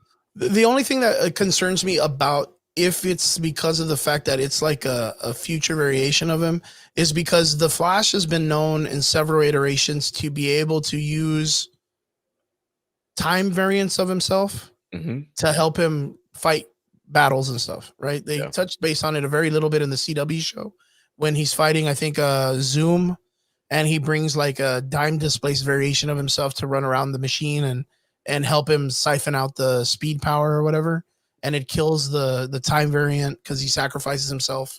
And then later on, it creates Savitar. Remember, like that ends up being Mhm. a villain of himself who's a clone of himself. That's a time, and it's just like one of those things. Like I feel when that happens, it gets very messy. Yeah. If they were to establish Eo Barton, which I still hope, which I don't doubt that they will, I really think they're going to go with a real character Of or a course. real I hope so. artist. Yeah, I hope Yeah, so. For your that sake, anyway, for your sake. I really think that the first thing he does, which is a really good comedy relief, is that he gets to this new place and instead of going directly for Batman, he goes and finds himself. And he's like, dude, I need your help. And he's like, dude, you are me from another place. What the heck is going on? And then it's like a really weird dynamic between Ezra Miller and Ezra Miller, like arguing with themselves. Yeah. And I think it'd be kind of funny. I think it'd be funny. And then they go together, and then that version in their world will sooner or later become the Flash. Hmm. I just don't know why. Because in Flashpoint Paradox, when he finds Batman, he doesn't have his powers anymore. Yeah. Right, because his powers have been removed because that future he never went through the situation after he makes it back, right? Hmm. But both of them are wearing Flash suits, so that means that Flash is established in that universe, Yeah.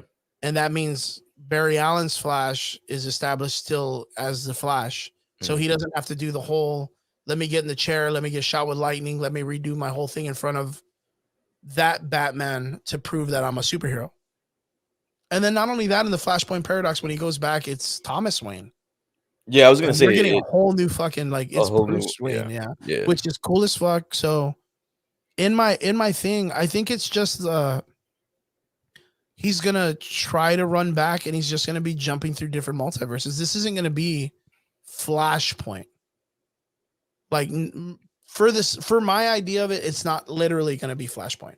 No, I don't think it's gonna be Flashpoint at Yeah, all. yeah, I think I it's just just gonna don't. be like a they're gonna take bits and pieces of it Yeah. and make their own story. So yeah. I just hope story wise they don't take too much that it destroys the idea of them doing a good Flashpoint movie. Because this goes off to what I was telling you when I told you earlier behind the scenes. They're gonna make a Hulk standalone movie finally. Mm. Like it's all over the place right now. There's sites that are like, yeah, we're finally getting one. Yeah, yeah, yeah. And it's like, well, what the fuck are they gonna do? Yeah. They neutered the Hulk in the last movie. You can't do Planet Hulk. You can't do World War Hulk. Like they literally made it to where the Hulk is the savior of mankind. How is he going to hate the world to do World War Hulk? So I mean, there's not really a lot of other stories to go off of unless you go into like, I guess the Immortal Hulk storyline, but it's not. I mean, it's pretty cool, but it's not a masterpiece like those were written in the comic books. Hmm. But since the Marvel universe kind of was like, nah, we're never going to be able to do it. Let's just give it to somebody else. They've written themselves into a corner. Like, what do you do now? You know what I mean? I think they'll figure it out. I have a lot of faith in the producers. I have a lot of faith in Kevin Feige to figure it out. I honestly would love a Hulk movie, a standalone movie. I think it's time. I think that what he's added to every movie that he's been in so far is it it it's worth it. If we I, I get just I just think dynamically they don't have enough resource to make what do you a mean?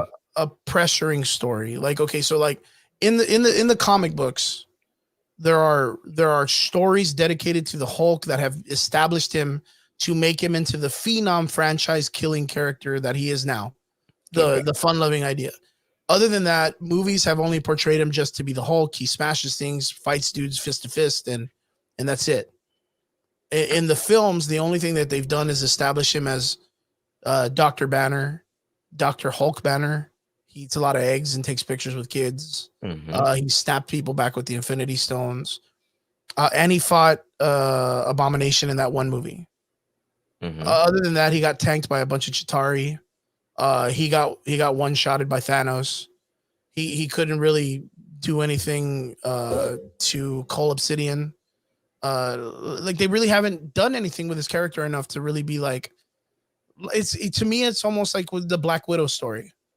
Like in the Avengers movies, she's done very well when she's accompanied by other characters. But in Hmm. the standalone film, like it didn't really have enough weight because it was time displaced throughout the series. If it was earlier, I think Black Widow would have been a great hit. But where they put it in the storyline, I feel like it missed because it felt like it was just too late. Too late I to the think party. I think they can pull off a Hulk standalone movie. You know what? I think they have a cheat code if they took their time with it, they have a cheat code. And I'm gonna tell you what it is. At some point in the near future, the X-Men will be introduced into the MCU. Right? Who is the most popular X-Men? Juggernaut. Or you're gonna talk about like are you, oh well you're talking about Wolverine and Hulk, right? Yeah. Yeah, you're talking about the whole Wolverine and Hulk storyline.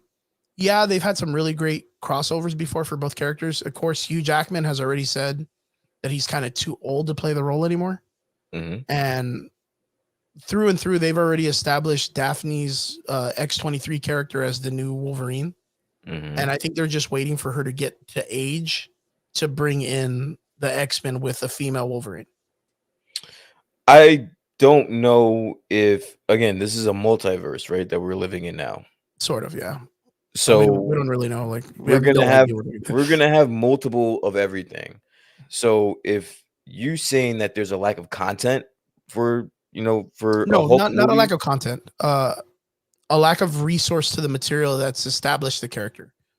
So what what I mean by that is like right now, the greatest story that's ever been told between the X-Men and the Hulk was in World War Hulk.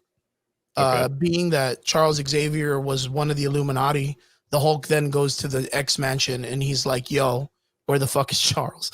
Like he just shows up in his fucking the armor from the Ragnarok movie, and they open the door for him. Hank McCoy opens the door, and when he opens the door, like it's just like the Hulk's chest and his nuts in the shot, and he's Mm, like, "Yo, where's Charles?" And they're like, "Oh, hi, Banner, like." We implore you not to do this. And mm, he's like, well, that's not your fucking concern. Where's Charles?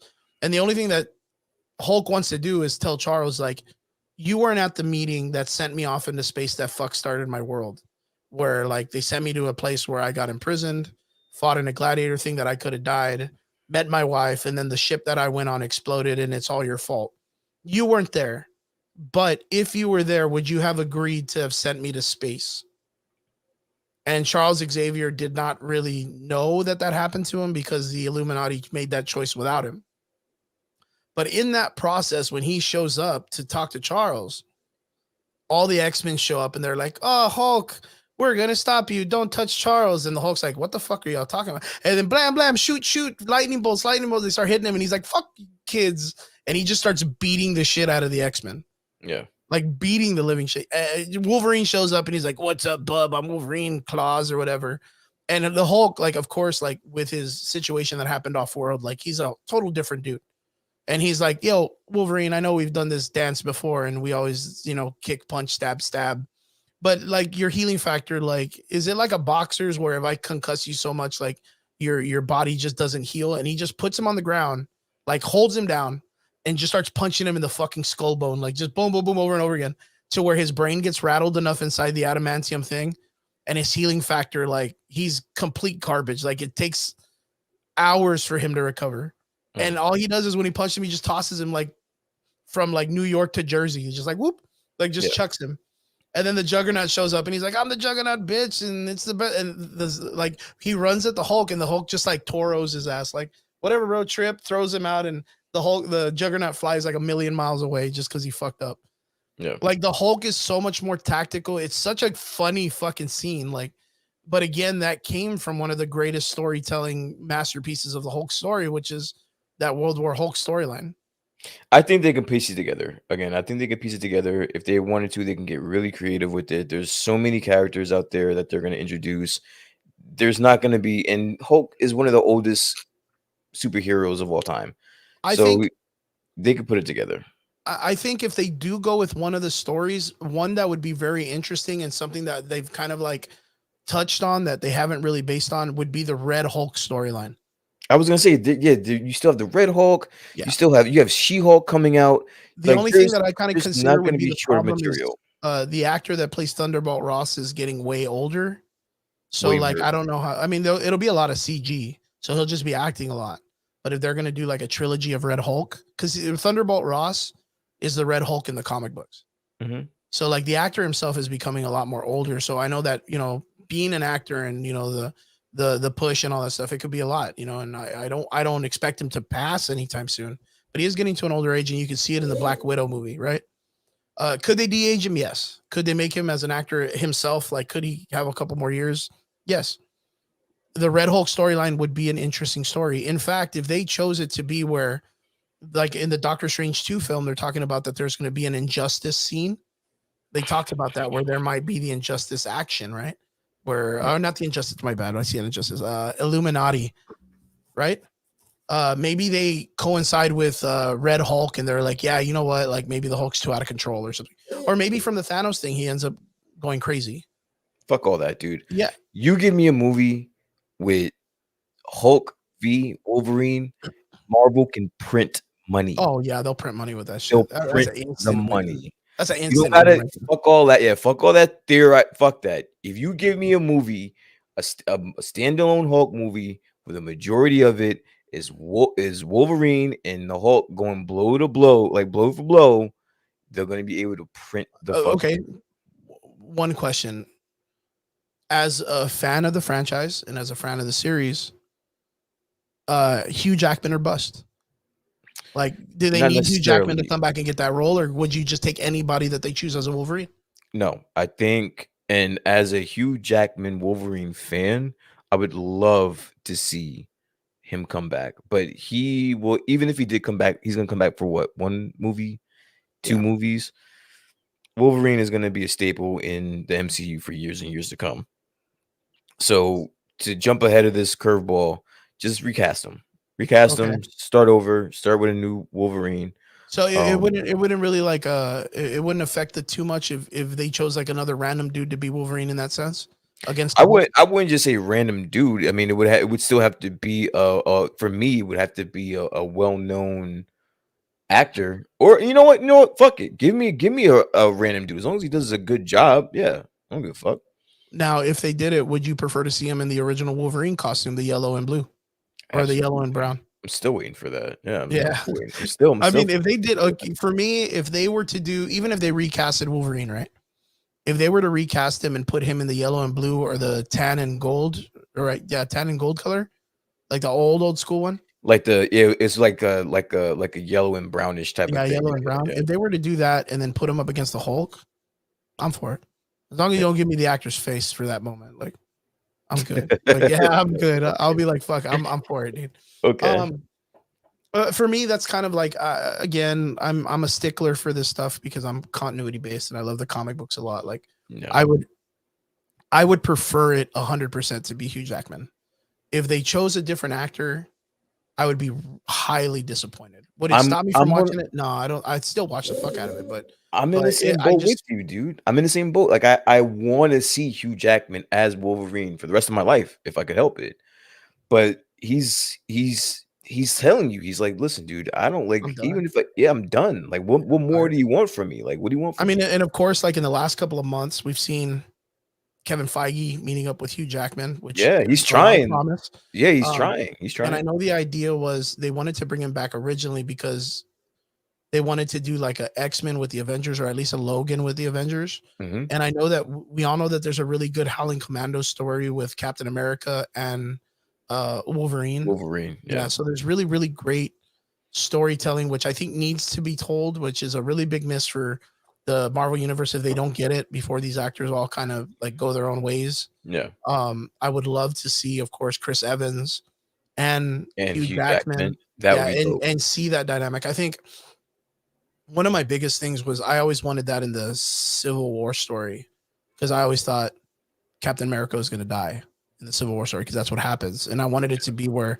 that would have been a really cool introduction for the X-Men, where if when Iron Man goes back to see the dead body of Captain America, like right when he's walking out, you see like this little short dude with a cowboy hat, they're looking above Cap, and then he's walking out, and he's like, "Get out of the way, bub," or whatever. Yeah. Like he kind of like, and he just a nod to it would be the cowboy hat wearing Wolverine that went to go see a dead Captain America at the time. You know what I Yeah. mean? Like I kind of wanted something like that to happen. We didn't get that in the Civil War at all, but uh, biggest concern was the idea of the Hulk, right? Like I really want them to do him justice. That's Yeah. pretty much what it is.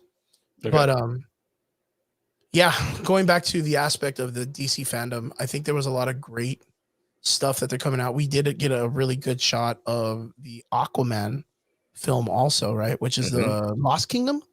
I think so. Yeah. Yeah, or like the Forbidden Kingdom or something like that. There was still Amber Herald in some of the shots. Did you see that? Amber Heard. Yeah. Yeah, Amber Yeah. Heard. She's gonna. I mean, she's not going anywhere. So they're gonna keep her. Yeah, of course. I Oh fuck! mean, I didn't know they they were would gonna do have that. fired. They would have fired her if they by now if they weren't. I thought that was the whole thing. Like after the whole Johnny Depp thing happened, they were gonna let her go But I'm saying, yeah, if they were going to let her go, they would have done it already. They're a not gonna do long it time ago, now. Yeah, right? they're not gonna do it now. The shit's already Wow. died down. Like Yeah. the shit's already died down. Anyone that is not gonna see the movie because of Amber Heard probably wasn't gonna see the movie any fucking way. So I feel kind of bad for that situation because like the way that it would have gone if it was that Johnny Depp was the problem in the thing, they would have they removed him from everything already, pretty much, right? The yeah. Captain Jack and all the other films that he was doing at the time. See, What? the thing of it is that they're both wrong. Like I Yeah, don't I know it's unpopular opinion. I know everyone's team Johnny Depp, but they were both kind of fucked up in that situation. yeah, it's an abusive relationship overall. It's just a yeah, it was just a fucking it was a fucked up situation. And I think everybody was at fault. And sometimes when you're the guy, sometimes the things just don't fall in your favor in certain Yeah, situations like that. So I think that's a case of what this is. And if you stand with Johnny Depp, you have every right to, and vice versa. So I think I really wasn't a part of the whole entire drama, like listening to it and all this stuff. I just remember hearing it, and I remember kind of casually overhearing it, but I was kind of more surprised that even with all the stuff going on and how they treated the male over the female in this situation, mhm. like they instantly just cut Johnny Depp of all his stuff, Yeah, and no, they he lost continued to hold, everything, right? I yeah, think and then they continued to keep Amber Herald, even when it got more dynamic to where you're realizing that all the stuff that she was doing was she was getting beating his that, ass. yeah, He yeah, was beating and his then you ass. find out that all the stuff that she was doing were like that she fibbed and gave a lot of like like Yeah, there was a lot more evidence against her than the Johnny Depp situation, right? Even though both of them, of course, the whole thing was just shit. Um, but she got to keep her jobs and shit. mhm. You know what I mean? I think that's really bad in the sense of how they treat males and females in those situations. Like the what would it be? Like the consequence, like the cancel culture of it. Like they You're instantly asking threw you're the asking gavel down. where was the cancel culture, or No, what are no, you no. what are Like you asking? like how it was handled. Like they instantly threw the gavel at him because Oh, of yeah, yeah, yeah, yeah. and then No, for because her they were like, no, it's before any information came out, it was the narrative, "Oh, he was probably abusive to her," when they dropped him on the gavel. And I mean, I feel bad for the dude now yeah, because for what it's worth, like he lost a lot. Like and then you work have to wise, and I understand think reputation, it's gonna hurt it for a long time. I don't think so. I don't think so. You don't think so? It's I don't think so because more and more has come out since then, and we realized that Johnny Depp, even though I still put a little bit of blame on him, it really was more Amber Heard than anything. Yeah. And you have to figure that one is under the Disney umbrella and the other is under the WB umbrella. WB umbrella. Yeah, that's a good point too. So the WB is gonna have a little bit more leniency when it comes Leniency on to it. things like that. When you fuck with the Mouse House, dude, Yeah, they're there's pretty strict.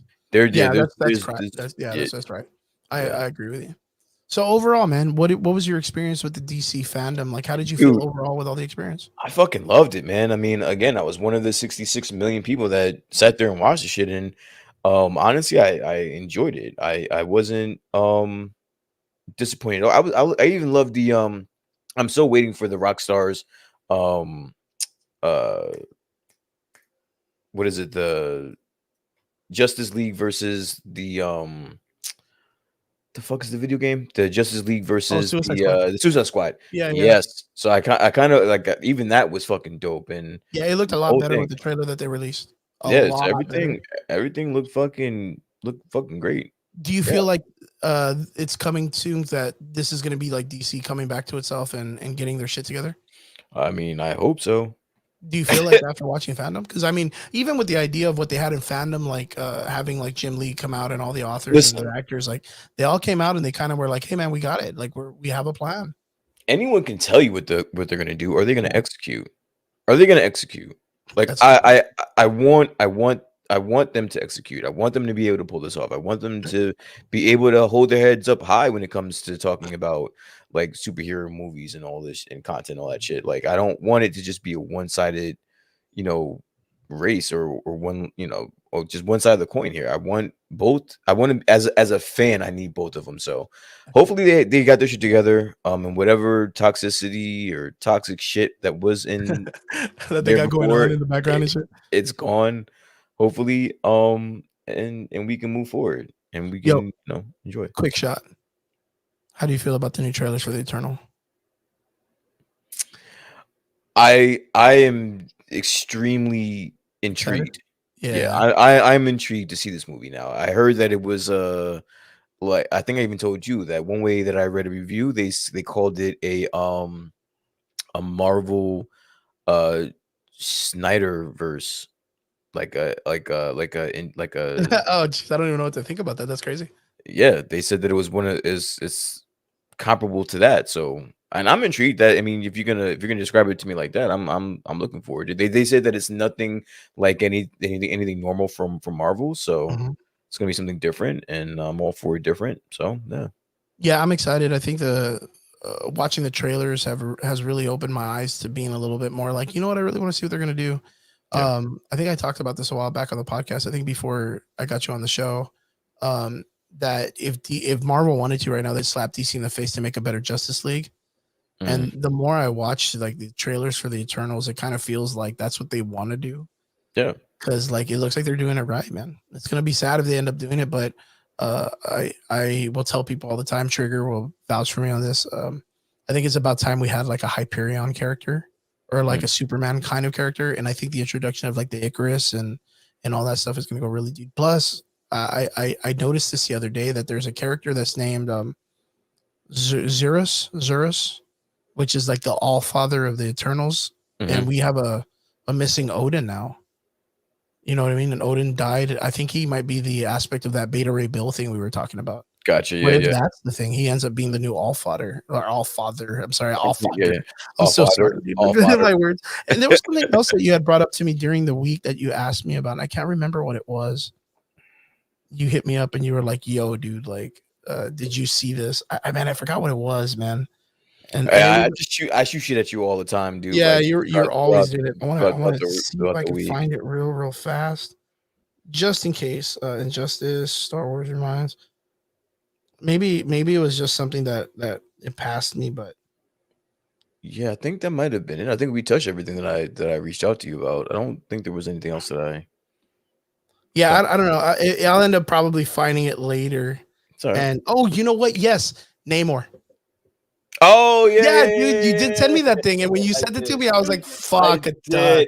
did. I forgot about that. What Holy Brian had sent me is shit. he found it. What was it, like a tweet or something? Yeah, yeah, Yeah, yeah. you found a tweet that was saying that the Namor storyline was gonna touch base more on the Mayan culture and like they were gonna be really about it. And I was like, what the fuck, dude? Like that's so weird.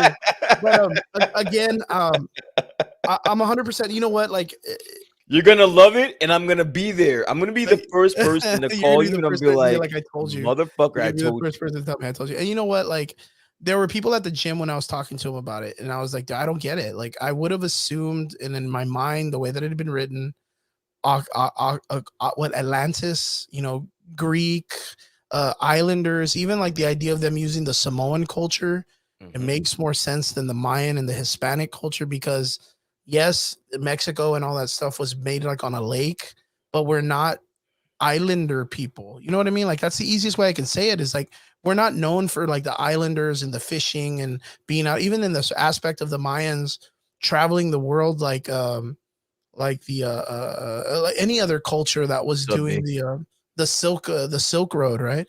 Mhm. Like we weren't a part of that. We just stayed like in house, you know what I mean? We were like in the Yeah, yeah, mountains and shit. yeah, So yeah. like it blows my mind, but it does intrigue me. Like, how are they gonna pull off?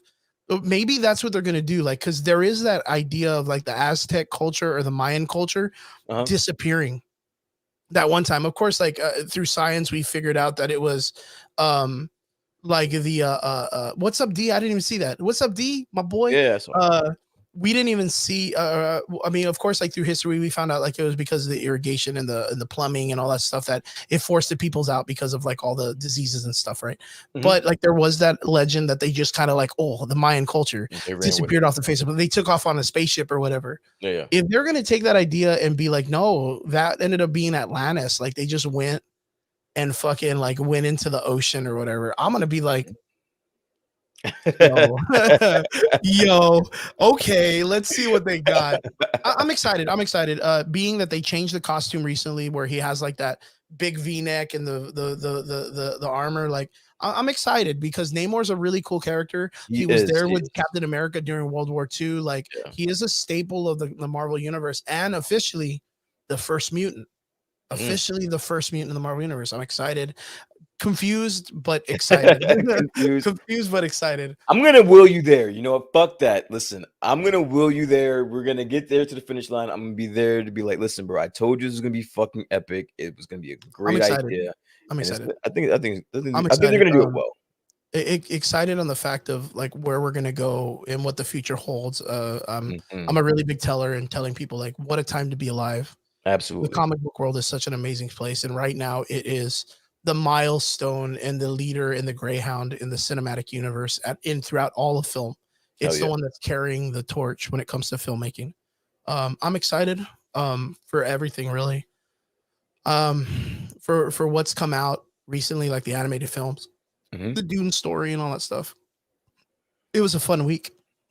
Great week. It was a very, very Great fun week. week, and I really Yeah, appreciated it. great Last week. week was we talked about it where it was like, oh man, it's kind of slow, but if it's like this where we get like one slow week and then one fucking One just crazy balls to the badass week, wall. balls to Hell the yeah, wall, dude. dude, I'm Hell yeah. excited. I'm I'll excited. take it. Marvel has I'll been take it. carrying the Hell torch yeah. for such a long time during the pandemic. DC kind of slouched, but now DC's kind of like catching back up. Mhm. Again, with the idea of the Robert Patterson trailer, I had another question that I wanted to ask you, but I don't know if you were into that storyline, the long Halloween. Uh, I there know is of it. Yeah. there is the animated film which I recommend, which is on HBO Max. If anybody's out there, if you haven't seen it, because of course a lot of people are talking about the Riddler being the villain, Mhm. and I really don't think he's going to be the villain. I just think he's a key to who the villain is. And the long Halloween is a really great story, and the animated film does it justice. Mhm. If anybody has the opportunity to go check it out, it's on HBO Max. And you guys can give me your opinion if you feel that the story is going to fall in tune to more of the long Halloween. Because if that's the case, we might even get the Joker to kind of like do a cameo, which is the In this movie. yeah, because the Joker comes out like this much in the long Halloween. Mm. Like, so we may get a Walking Phoenix like what's up in the Robert Patterson story already. But Sweet. then again, we may get an introduction to like the Penguin, the Joker, Mr. Freeze, Two Face, all Mhm. these different characters. Fucking Solomon Grundy even comes out for like a small little part of that story. It's a very well worth it story. If people haven't seen it, it's a two-part piece, two-part film. It's a very long animated film, but it does it justice. It does it justice. So if you want to clean your palate off of the Injustice story, go to HBO Max and check out The Long Halloween. It's totally worth it. Totally worth it. Cool. Best storytelling of the way the Two-Face Harvey Dent character came into terms like in this story. Mm. Uh Brian, I want to say thank you so much, of course, for being here. Thank you, It's sir. such an honor having you, dude. You're such a good co-host, man. The way Appreciate you it. carry yourself is so good, and your questions are so good. And I like that you disagree Oh, I with me all appreciate the time. I like that you disagree with me so much.